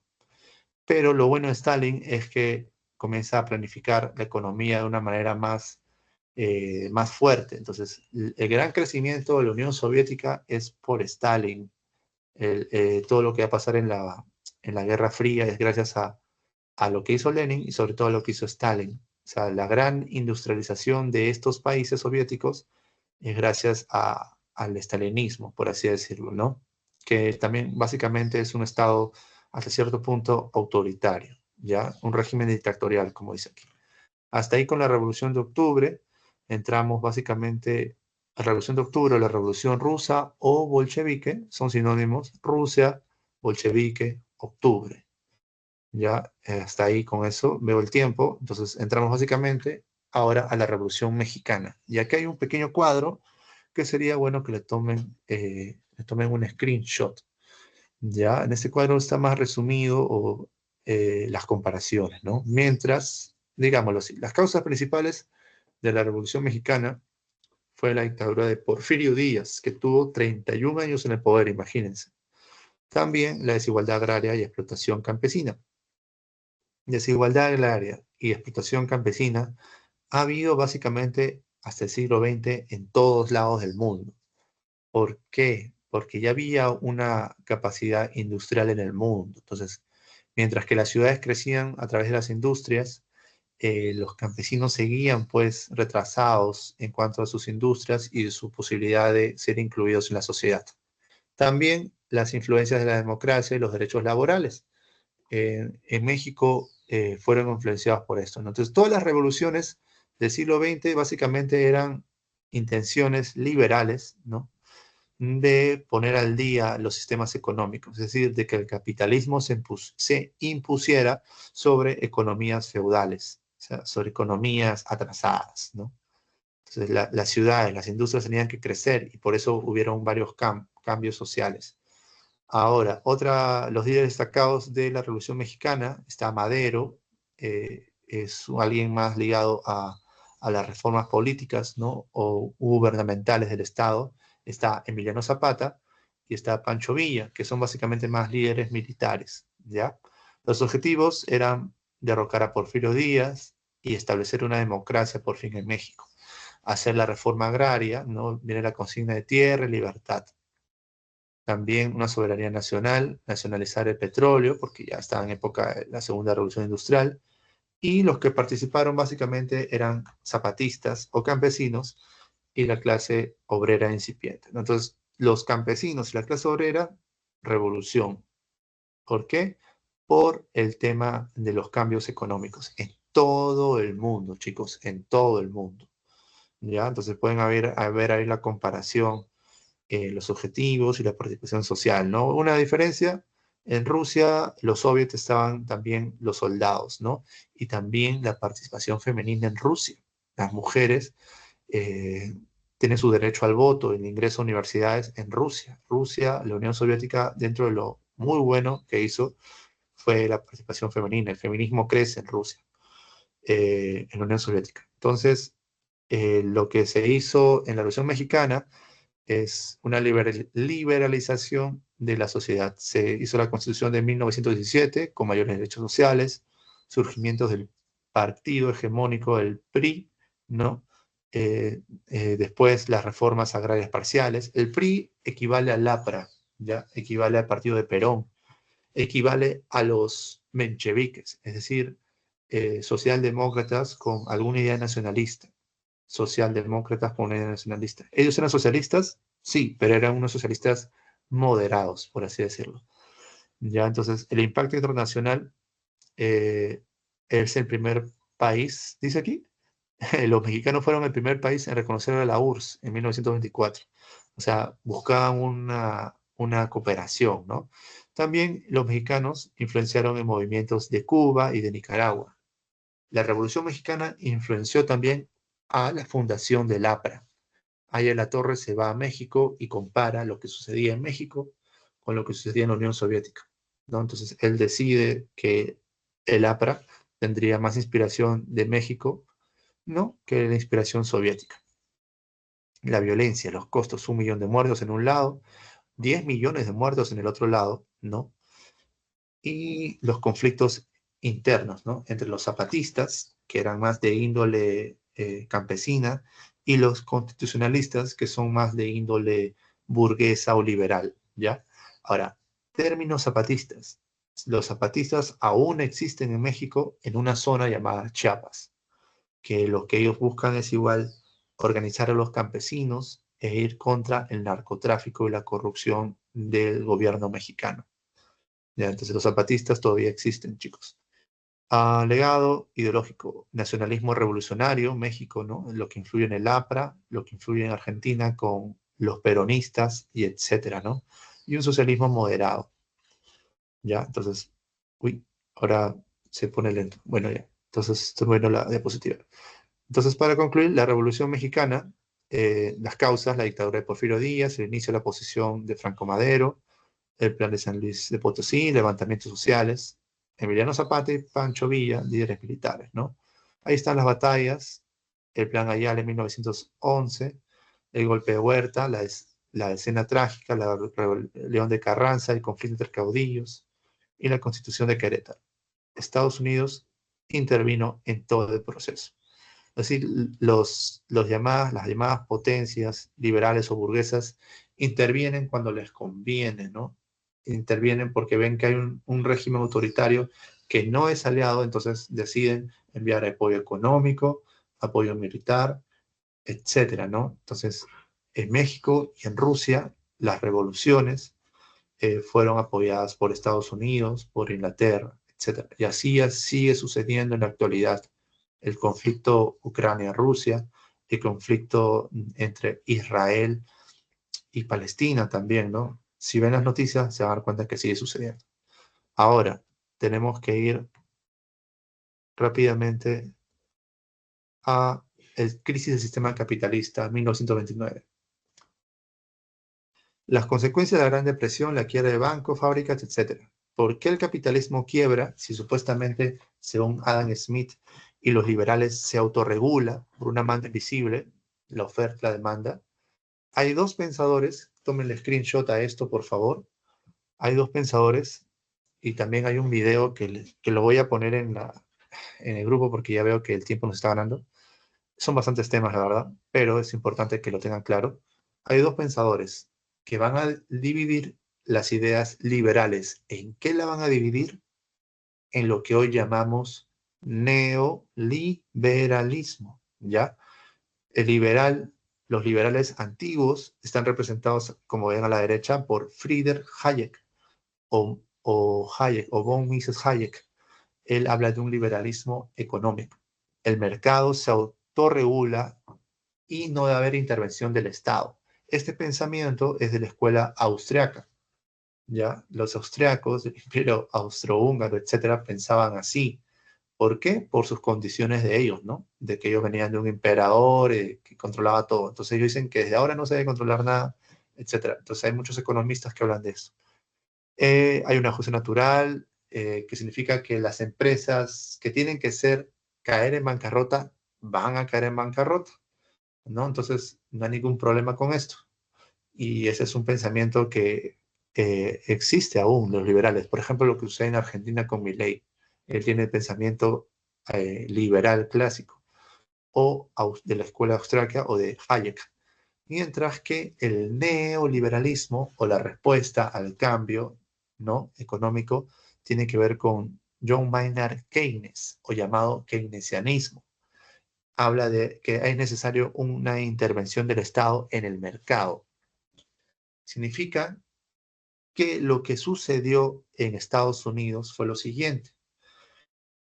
Los bancos, y también sucedió en el 2007, y en España y en otros lados, los bancos, el sistema de Wall Street, lo que hace es, acuérdense, de dar créditos. Es decir, vamos a poner el ejemplo de esto, ¿no? Esto, según Marx, según Adam Smith, según los socialistas, etcétera, ¿no? Vale el trabajo de 100 hombres. Vale también el trabajo del material que está constituido, ¿no? Que esto es un plástico, digamos, ¿no? Un plástico cuesta tanto, 100 soles. Entonces, 100 hombres, el sueldo de los 100 hombres, que es 100 soles, más 100 soles del material, cuesta 200 soles. Entonces, yo lo debo vender a 300 soles para sacar una ganancia, ¿no? Entonces, lo vende un poquito más de su costo de producción, ¿no? Eso es lo que dicen los liberales clásicos. Y que todo está bien con eso. Pero ¿qué pasa? Que el sistema financiero no funciona así, ¿no? El sistema financiero te dice, mira, lo puedo vender a 300 soles para ganar 100 soles, pero yo decido llevar el valor de la empresa o el valor de esto, ¿no? De tú, que eres el empresario, ¿no te gustaría ganar más allá de ese precio de venta? ¿No? ¿No te gustaría venderlo a alguien que pague más que eso? ¿Y dónde lo venden? Lo venden en la bolsa de valores. La bolsa de valores dicen, mira, el empresario tal está vendiendo su producto a 300. ¡Wow! Esto significa que siempre lo va a vender a 300 y que siempre va a haber ganancia. Entonces, yo lo que voy a hacer es comprar tu empresa y te voy a dar 500 soles, ya no 300. Entonces, tú vas a ganar, si tú me permites que yo sea el nuevo dueño o invertir capital, vas a ganar más dinero inyectado desde afuera, ¿ya? Entonces, yo decido aceptar, ¿no? Sí, acepto. No, pero viene alguien más y te dice, no, 600, yo te ofrezco más. Él me ofrece más. ¿Tú cuánto me ofreces? 500, 600, pam. Entonces, pam, pam, pam, pam, pam. Quien más ofrece, eleva mayor ganancia, ¿no? Me va a dar más inyección de capital. Pero, como diría Marx, Adam Smith, significa que mientras mayor capital, mientras mayor monedas hay, esto va a reducir su valor. ¿Por qué? Porque eso nos pasó con Alan García, por ejemplo, ¿no? Esto se llama hiperinflación. Esto está pasando en Venezuela, en Argentina. ¿Qué significa eso? Que hay más billetes, hay más oferta que demanda. Significa que hay más gente de otros lados, de otros países, etcétera, que me quiere comprar esta pelota, pero solamente hay una pelota. Hay muchos compradores, pero solo hay una pelota. Entonces, ¿qué ocurre con Estados Unidos en el 26? Que hay muchos bancos de Estados Unidos y de otros países que quieren invertir en la producción industrial de esta pelota. Muchos bancos quieren comprar esta pelota, pero los obreros, la maquinaria, ¿no? Y la tierra solo puede producir una pelota. Entonces, hay muchos compradores, pero hay muy poco que vender. Al haber muy poco que vender, porque solamente es la propiedad de la empresa privada la que produce, hay una crisis. No hay nada que vender, pero hay mucha gente que quiere comprar. ¿Entienden? Entonces, ahí es donde entra Keynes con el pensamiento del keynesianismo, o sea, el neoliberalismo, y dice, como la propiedad privada no se basta para producir, el Estado tiene que invertir y gastar. El Estado comienza a invertir y gastar y comienza a salvar a las grandes empresas que han quebrado. Esto es contra el liberalismo. Esto por eso se llama neoliberalismo, un nuevo liberalismo. Entonces, el Estado comienza a invertir el dinero de todos nosotros para salvar empresas. Al invertir ese dinero, ¿qué sucede? Sucede que básicamente esas empresas no quiebran o se endeudan a futuro. O sea, van a quebrar no en este año, sino de repente van a quebrar en 10 años, en 10 años, en 100 años y así. Entonces, ahí viene la gran deuda de los países hacia las empresas, ¿ya? Y por eso es que todos los países grandes, como Estados Unidos, China, etcétera, tienen deudas a bancos, ¿no? Que compran justamente deudas. O sea, se comercian deudas, venden deudas. O sea, es súper artificial el sistema financiero, pero es una solución al tema de las crisis. Ahora, se le llama burbuja inmobiliaria, burbuja, etcétera, porque aparentemente todo está bien. O sea, hay mucha gente que compra cosas, hay mucha gente que oferta cosas, pero como la capacidad productiva es muy lenta a comparación del dinero, hay mucho dinero, pero hay muy poco que vender. Entonces se va armando deudas, y van produciendo detrás. Se produce 10, pero quieren vender 100. Se produce 10, pero quieren vender 100. Pero por ahí hay una competencia, etcétera, ¡pum! Entonces, esa capacidad productiva, hay huelgas, ¡pum! No se puede producir, ¡pum! Estalló la burbuja. Y todo se friega. Y pierden los trabajadores, pierden los obreros, y también pierden los empresarios, pero esta vez los empresarios son salvados por el Estado. Entonces, el keynesianismo es eso, es salvar a las empresas privadas desde el Estado, ¿no? Miren aquí la diferencia, ¿no? Solución a la crisis, según Keynes, inversión en infraestructura, empleo y estímulos. Es decir, invertir en que el país tenga mayor capacidad productiva. Invertir en que el país tenga mayor capacidad productiva. Para eso es el Estado. Mientras que la empresa privada, desde el capitalismo, genera riqueza, el Estado genera infraestructura. Entonces, ese es el acuerdo de los neoliberales. ¿Ya? Uy, uy, se quedó trabado. Ya, bueno. Uy, se fue muy allá. Ya está. Dios, ¿por qué está tan lento? Ya, entonces, eso es lo que sucede en la crisis del 29. Y eso todavía se va a repetir. Cuando sucede esta crisis, ¿no? De Keynes y de Hayek, tenemos que ir rápidamente a, a lo que significaban las ideologías conservadoras. Ya hablamos un poco de socialismo, ahora vamos a hablar de quién, del fascismo. Ya, vamos a hablar del fascismo. ¿Por qué? ¿Cómo se relaciona el fascismo tanto con los comunistas, con los socialistas, ¿no? Con los neoliberales? ¿Cómo se desarrolla?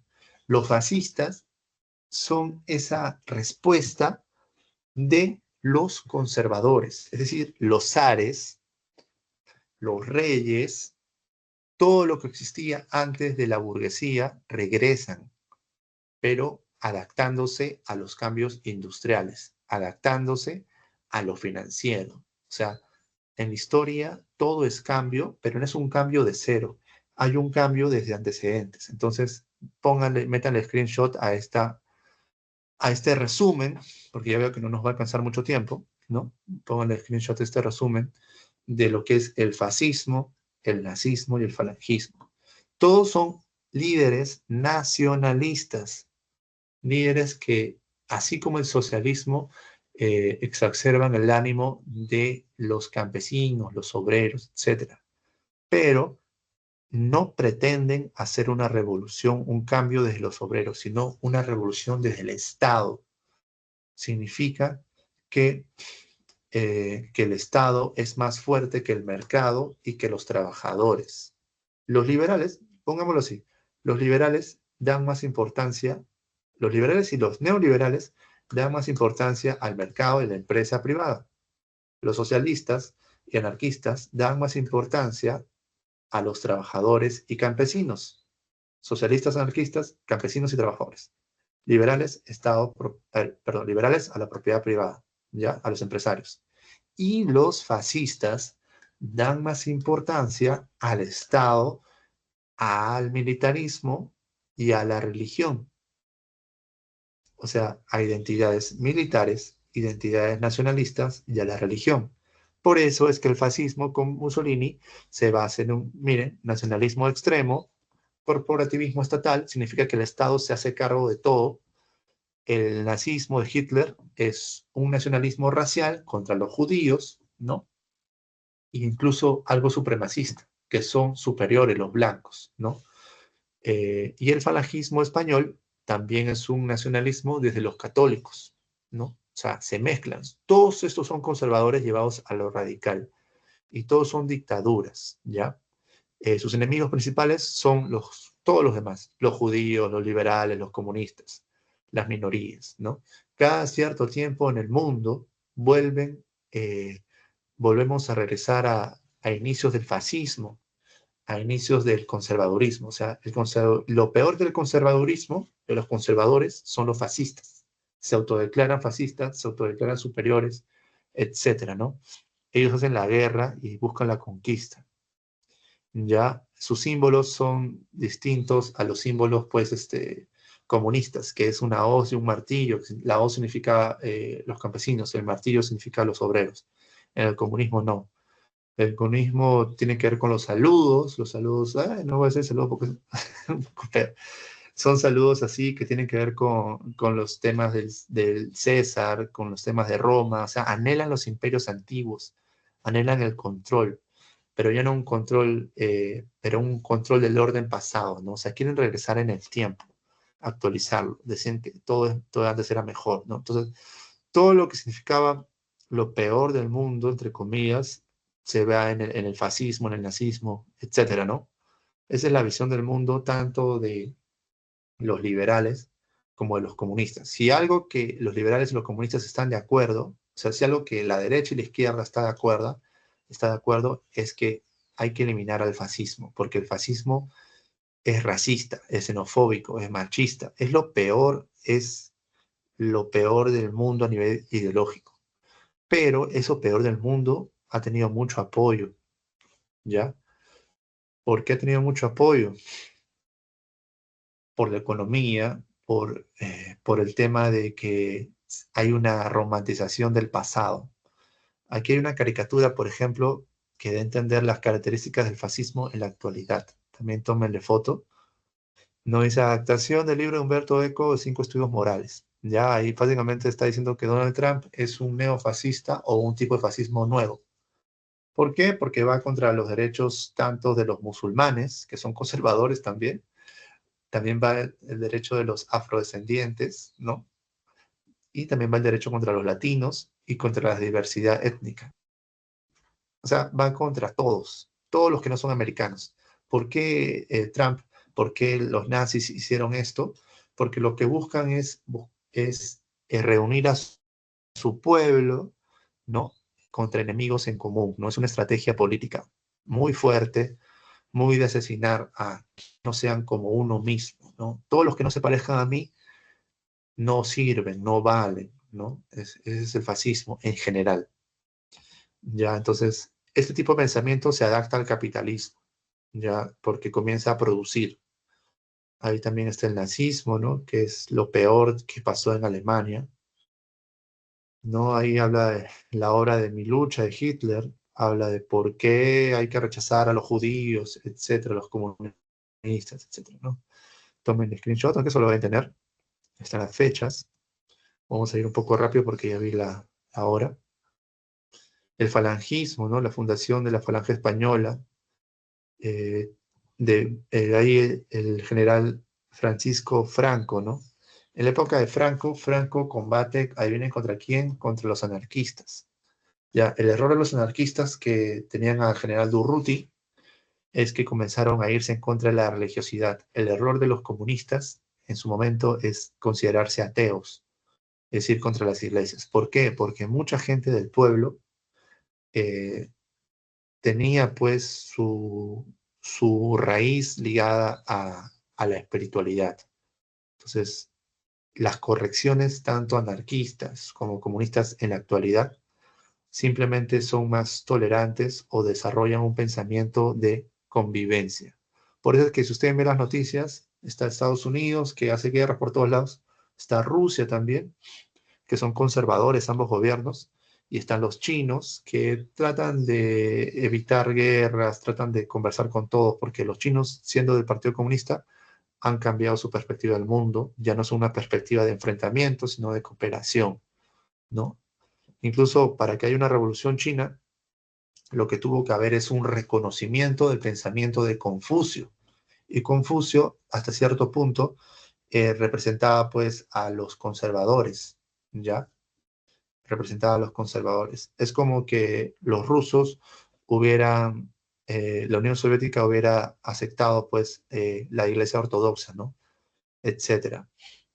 Entonces, eso es un poco básicamente lo que sucede pues con el nazismo, los conservadores, los socialistas y el tema de la debacle de Wall Street, ¿no? Después de eso ya viene la Segunda Guerra Mundial. ¿Por qué viene? Por las políticas expansionistas de Alemania, Italia y Japón. Es decir, los países que estaba en crecimiento desde el conservadurismo. Aquí sí hay, a diferencia de la Primera Guerra Mundial, todo un conjunto de países que tenían una ideología común. Italia también se une, ¿no?, a Alemania. Italia eran fascistas, Alemania era, por así decirlo, nazis, ¿no? Y Japón tenía la idea del imperio también desde un nacionalismo exacerbado. Es decir, el nacionalismo exacerbado era un bloque, los países del eje, ¿no? Se le llaman los países del eje, revanchistas, todos eran fascistas, todos eran mi país primero sobre el mundo. Entonces, ¿estás de acuerdo conmigo? Sí, muy bien, también eres fascista, bienvenido a mi bloque. Vamos a ir contra esos que hablan de libertades individuales, contra esos que hablan de propiedades colectivas, ¿no? Libertades individuales, los capitalistas. Propiedades colectivas, los socialistas. No, esos no sirven. Esos no nos convienen a nosotros, a los jerárquicos, ¿no? A los emperadores. Entonces, ahí empieza la Segunda Guerra Mundial, ¿no? Invasión a Polonia, Francia es derrotada, dividida en dos, con un control nazi en el norte y la resistencia del gobierno de Vichy en el sur.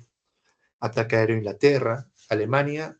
Si algo hace muy bien Alemania en las dos guerras mundiales es que tienen un sistema industrial, tienen trenes, tienen caminos por los cuales ir más rápido que la misma Francia y Italia, que la misma Francia e Inglaterra. Entonces ellos hacen una guerra rápida, veloz. Ahí aparece el zorro del desierto, ¿no? Que también invadió el norte de África, Alemania. Entonces, Alemania tiene una gran capacidad militar y organización. El fascismo, una característica era justamente eso también. Al igual que el comunismo, tenía mucha llegada al pueblo. Entonces, todas las acciones que ellos hacían eran muy bien coordinadas, por así decirlo. Y se abren bastantes frentes. Se abre el frente pacífico, africano, oriental y occidental. A diferencia de los otros frentes, o la Primera Guerra Mundial, que eran trincheras, aquí la guerra no solo es en trincheras, ya las maquinarias de tanques, las bombas, ¿no? Los bombardeos eran distintos. Japón, acuérdense, hace el ataque a Pearl Harbor y a Estados Unidos, ¿no? Se intenta desmantelar la sección del Océano Pacífico de Estados Unidos por parte de Japón, y esto hace que Japón sea repelido por Estados Unidos ya con las bombas atómicas, ¿no? La tecnología había aumentado, los misiles eran de largo alcance, ¿no? ¿Qué sucede? Que Stalin ya, ¿no?, el sucesor de Lenin, había hecho una alianza con Churchill, con Roosevelt. Ven ahí la foto, ¿no? Churchill representa pues a Inglaterra, ¿no? La gran Inglaterra, la Inglaterra imperialista.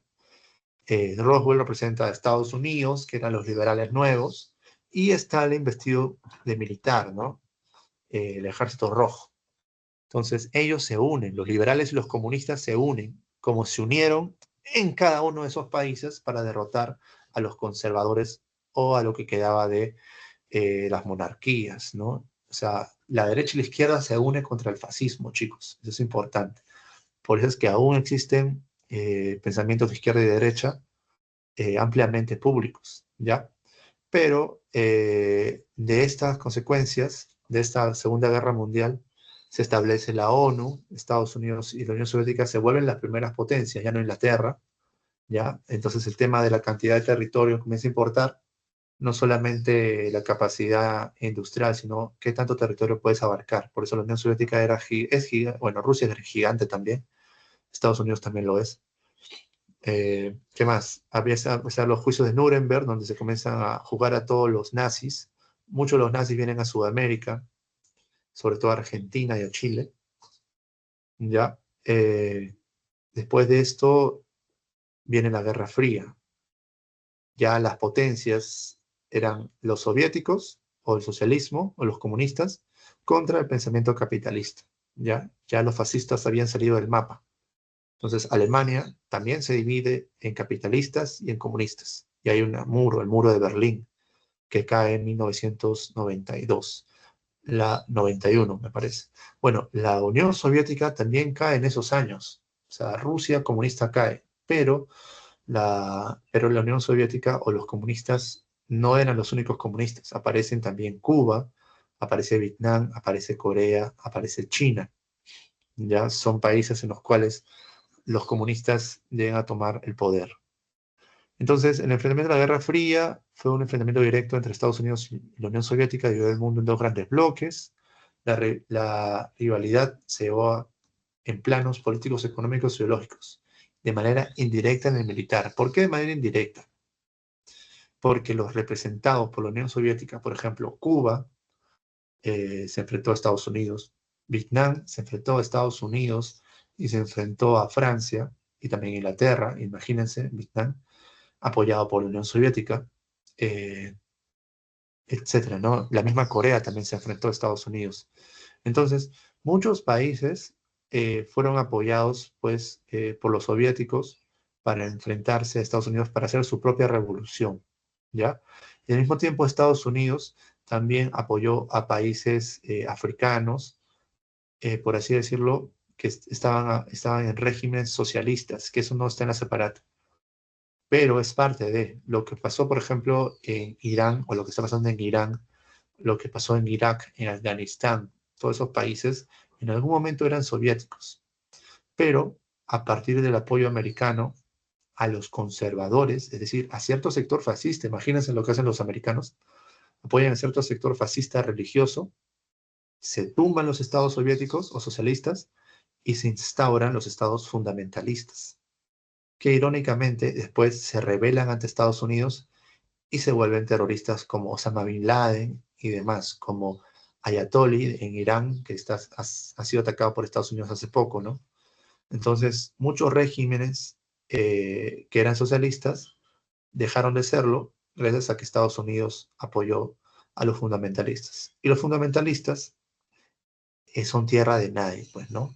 Y básicamente lo que ocurre en Israel es gracias a la cuestión de Occidente a posicionarse en esa zona, ¿no? Entonces, los comunistas en algún momento se posicionaron allí, fueron expulsados por los capitalistas y ahora los capitalistas están avanzando pues en todas esas regiones, ¿no? Supuestamente trayendo democracia, ¿no? Pero esa es la versión externa, ¿no? La versión interna es otra. Entonces, para hacer un comparativo entre las dos guerras mundiales, esperemos que no haya una tercera, es el siguiente cuadro, ¿no? Tomen un screenshot. Las causas principales, en un lado eran las rivalidades imperialistas, todos eran imperialistas, y en la Segunda Guerra Mundial la diferencia es que son más ideológicamente distintos, ¿ya? Están los capitalistas, los socialistas y los fascistas. Desde la diferencia. De ahí la tecnología militar, a lo mucho había gases tóxicos en las bombas. Los aviones estaban en desarrollo, mientras que en la Segunda Guerra Mundial los aviones eran avanzados, los jets, la propulsión, la velocidad era otra. Y ahí vienen las bombas atómicas, ¿ya? Los submarinos también mejorados, etc.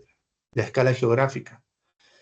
En la Primera Guerra Mundial fue básicamente en Europa y un sector de Medio Oriente y África. En la Segunda Guerra Mundial ya influenció en América también. Bueno, influenció en América en el sentido de que Brasil, por ejemplo, envía tropas, México también, ¿no? Nosotros nos declaramos neutrales y ya cuando estaba perdiendo el eje del mal o el eje de los fascistas, nos declaramos a favor, pues, de los aliados, ¿ya? Entonces, es básicamente eso. De ahí las muertes. Hubieron mayor cantidad de muertes en la Segunda Guerra Mundial. La mayor cantidad de muertos los pusieron los soviéticos. ¿Por qué? Porque el ejército de Stalin, el ejército rojo, tenía pues grandes avances, pero estaba un poco, eh, digamos que tomaron el frente oriental de forma exclusiva, ¿no? Stalin vio una posibilidad en la guerra para decir que la Unión Soviética podía regirse como un gran eje, por decirlo, una gran potencia, ¿no? Y sucedió así. Después en la Guerra Fría, resumiendo, la competencia era tecnológica militar, tanto que Estados Unidos como la Unión Soviética, ambos fueron hacia el espacio. Ahora, ¿por qué la Unión Soviética no logró consolidarse? Hay muchas hipótesis. La principal que he encontrado es en un libro que se llama ¿Por qué se desplomó la Unión Soviética? Básicamente es por el nivel tecnológico. Mientras que los capitalistas desarrollaban pues la tecnología como los celulares, ¿no? Y el sistema financiero, que justamente es lo que trae crisis en el capitalismo, en la Unión Soviética no había un sistema financiero alto. Entonces, las inversiones que existían, por así decirlo, estaban muy en pocas manos, ¿ya? Y no había, pues, cambio tecnológico. La Unión Soviética se dedicó a hacer un cambio tecnológico, pongamos, ¿no? En cosas más materiales como maquinarias pesadas, en hornos, por así decirlo, en comida, en zapatos, en ropa, ¿no? Mientras que los capitalistas se dedicaron a desarrollar tecnologías de comunicación, ¿ya? El pensamiento burgués capitalista siempre fue en mejorar el comercio. Al mejorar el comercio, la economía se inyecta de capitales. Entonces, unos desarrollaron el celular y otros no desarrollaron el celular. Entonces, el consumo, el mercado, incluso soviético, fue cerrado. No exportaban, no permitían un comercio hacia afuera. Al ser muy cerrado, la tecnología era caduca, ¿no? Por ejemplo, ganaban $1 millón, supongamos, en Rusia. Se demoraban una semana en contabilizar los bancos, porque era manual, entre comillas, mientras que afuera de Rusia o de la Unión Soviética se contaba $1 millón en un día. ¿Por qué? Porque tenían sistemas electrónicos distintos o una apertura, ¿no? Distinta.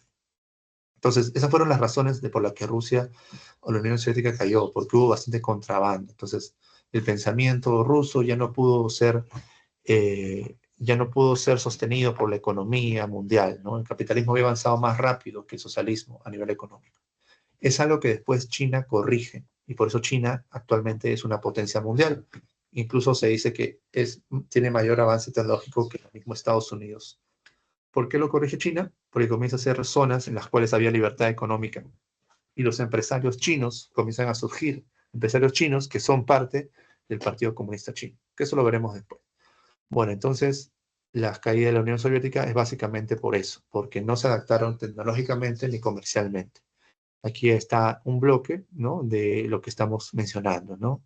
Ambos fueron en su intento por ver cuál era la mejor tecnología, ¿no?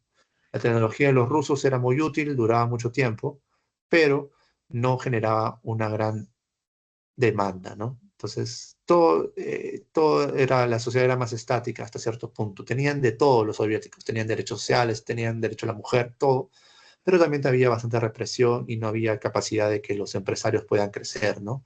Y los americanos no, los americanos sí tenían esa capacidad, los empresarios, a crecer. Entonces, eso hizo el cambio. Después, ¿qué más? La guerra con Corea. Básicamente, la guerra con Corea, ya la Unión Soviética, hasta cierto punto, es parte de la Guerra Fría, ya 1950 al 53. Aquí ven, ¿no? El enfrentamiento de las dos Coreas. Así como Alemania se dividió, ¿no? Después de la Segunda Guerra Mundial, Alemania es dividida tanto por Occidente. Los soviéticos agarran una parte de Alemania y los capitalistas otra. Lo mismo sucedió en Corea, ¿no? Estados Unidos tenía temor al comunismo en el lejano oriente, entonces ellos comienzan a invertir y hacerse cargo, pues, de Corea del Sur, y la Unión Soviética se hace cargo de Corea del Norte. Ya, entonces, ahí se ve, pues, la Guerra Fría. ¿Qué más? Los chinos que estaban cerca de Corea del Norte ven conveniente ese acercamiento con Corea del Norte. Y Corea del Norte, irónicamente, a pesar de ser comunista, se basa en una dinastía, la dinastía de los Kim, Kim segundo o Kim Sung, Kim Jong y Kim Jong-un, que es el actual líder, pues, de Corea del Norte, ¿ya? Hay un armisticio, el armisticio de Panmunjom, las dos Coreas se mantienen divididas y consolidan. Ahora, la Unión Soviética lo que hace, a diferencia de China, es armar, ¿no? Da armas nucleares a los países que querían ser comunistas. Por eso es que Corea del Norte tiene aún armas nucleares, por eso es que se dice que Irán tiene armas nucleares, y así sucesivamente. Ya las armas nucleares fueron utilizadas únicamente por Estados Unidos, pero la Unión Soviética las tenía o las tiene aún. Bueno, Rusia tiene armas nucleares, ya no hay Unión Soviética. China no se sabe si las tiene, pero sí tiene una política de tecnología nuclear. Un arma nuclear puede destruir prácticamente el planeta. Hay mucha contaminación en Chernobyl, por ejemplo, no, el mismo Hiroshima y Nagasaki. hay contaminación, hay enfermedad. Después de que cae la bomba, todavía hay consecuencias en la fauna, en las personas, etc. Entonces, ahí vemos pues cómo el mundo bipolar de la Guerra Fría, después lo vamos a ver, cómo se transforma en un mundo multipolar, que es el mundo en el que vivimos actualmente. Multipolar significa que no se trata solo de Estados Unidos y de China, sino de otros países. ¿Como quién? Como Japón, como la India, como Brasil, como Rusia, etc. Ya chicos, entonces básicamente ha sido la clase de hoy. Aquí están las respuestas, una pequeña línea del tiempo. Miren pues la comparación del Perú abajo, la República Aristocrática, ¿no? El Oceanio Leguía, que lo han visto, supongo, con el anterior profesor. Y nosotros vamos a ver también el golpe de Estado de Sánchez Cerro, el tema de Sánchez Cerro contra los apristas, ¿no? Y el fin del tercer militarismo, ¿no? Y Odrea. Vamos a verlo en la próxima clase, lo más probable. Y hoy día vimos el tema de la Revolución Rusa, la marcha sobre Roma, ¿no?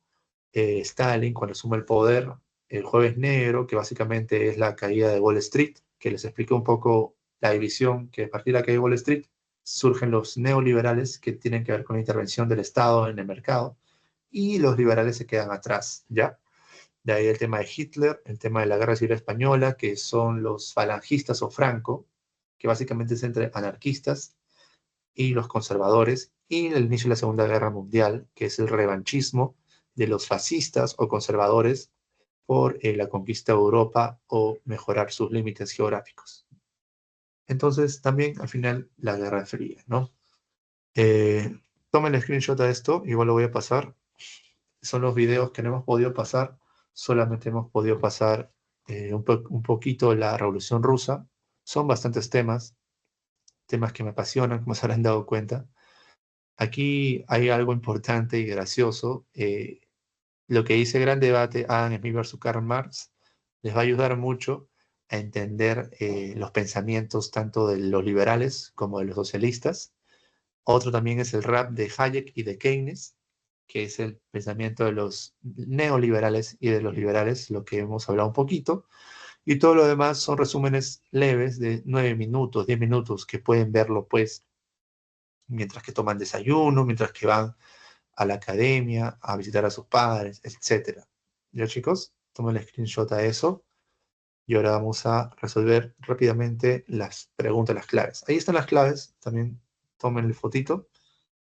Igual siempre es importante, por así decirlo, conversar las claves mismas, ¿no? Desarrollarlas, no solamente mencionarlas así de simple. A ver. Dios, ¿dónde está el laptop? Bueno, yo voy a poner pantalla completa.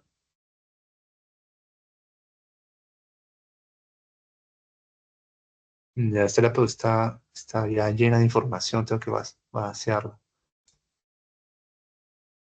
Ya, vamos a leer juntos la resolución, ¿ya? Por ejemplo, aquí nos dice, la respuesta es la E. Dice, en Rusia, a partir de octubre de 1917, Lenin aplicó ciertas políticas de gobierno que provocó una guerra civil. Si bien el ejército rojo se impuso bajo la dirección de ¿quién? Acuérdense, estaba Lenin, Stalin y Trotsky, los principales.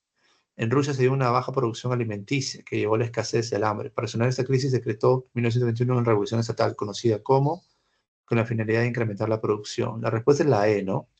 Nueva política económica y León Trotsky. Trotsky y Stalin se pelearon por el poder. Ya Trotsky fue apoyado por Lenin, pero ya Stalin había ganado un puesto en el Partido Comunista. Tanto Trotsky fue vituperiado por Stalin, que Trotsky sale de Rusia o de la Unión Soviética y se va a México. Y Trotsky influencia, adivinen en quién, en la Revolución Mexicana. Hasta cierto punto en los intelectuales de la Revolución Mexicana, ¿ya? Sobre todo en los intelectuales. Trotsky muere en México y Lenin hace la nueva política económica en el 21 para que los campesinos puedan tomar control de las fábricas y las tierras, pero también para que lo hagan en conjunto con los empresarios.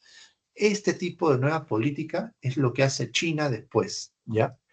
Entonces, a cierto punto, Lenin sabía lo que estaba haciendo. No se trataba solo de expropiar todo, sino de dar el control a quienes sabían, entre comillas, los empresarios. Pero estos empresarios estaban dirigidos por el partido, ¿ya? Pero a Stalin no le pareció eso. Él fue más radical que Lenin en eso y aumentó la productividad a la fuerza y correteó a los que no querían. Este correteo hizo que la Unión Soviética creciera mucho industrialmente, pero disminuyeran algunos derechos sociales o representaciones, ¿ya? Bueno, en el punto 2, la Revolución Mexicana, la respuesta de la letra B, básicamente dice, desarrollar en el principio del siglo XX, resultado de la acumulación de graves contradicciones, en todos lados hubo contradicciones, acuérdense por qué, porque había la posibilidad de desarrollarse.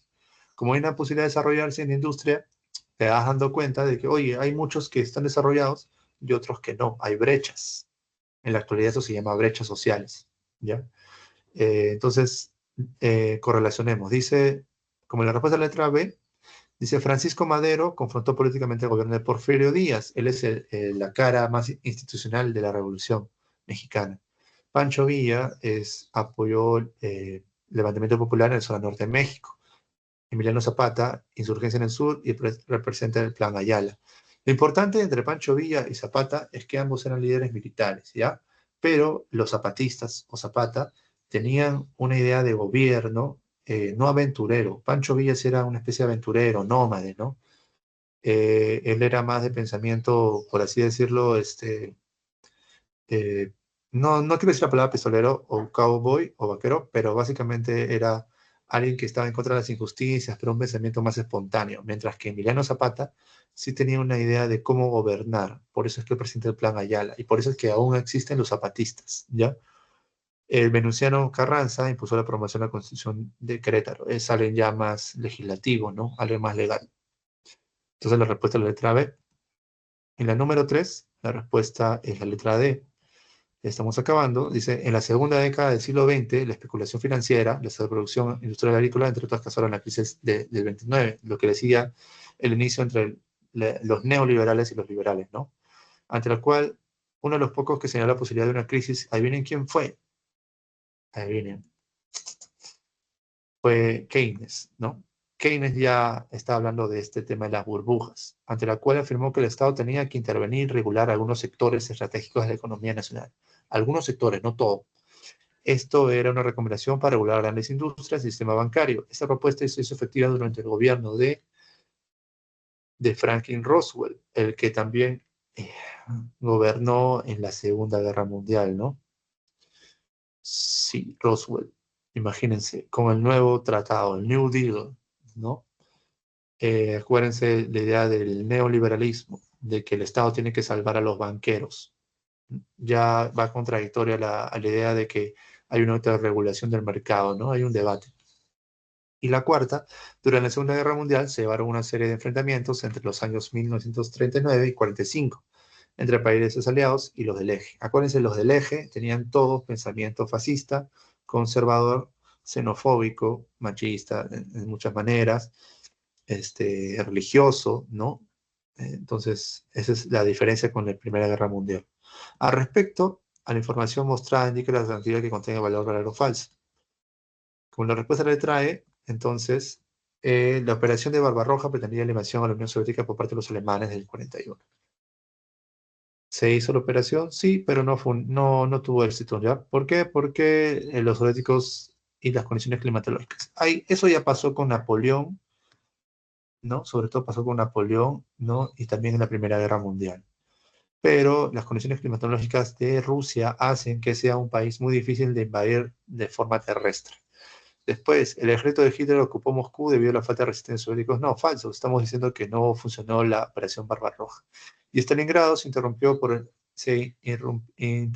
al avance nazi, siendo un punto de inflexión en los sucesos de la Guerra Mundial. Sí, claro. Ahora, el nombre, Stalingrado, ¿a quién hace acordar? A Stalin, ¿no?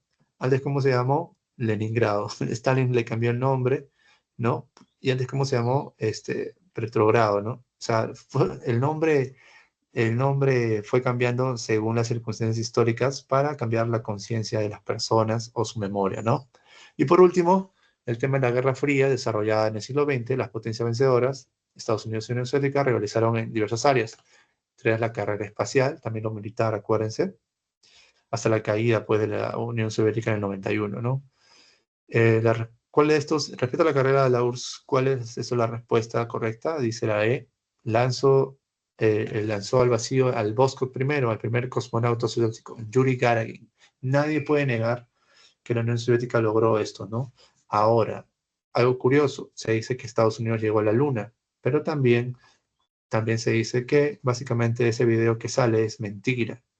¿Por qué? Por el tema del aire, que la bandera flota, que la bandera, el viento, etcétera, ¿no?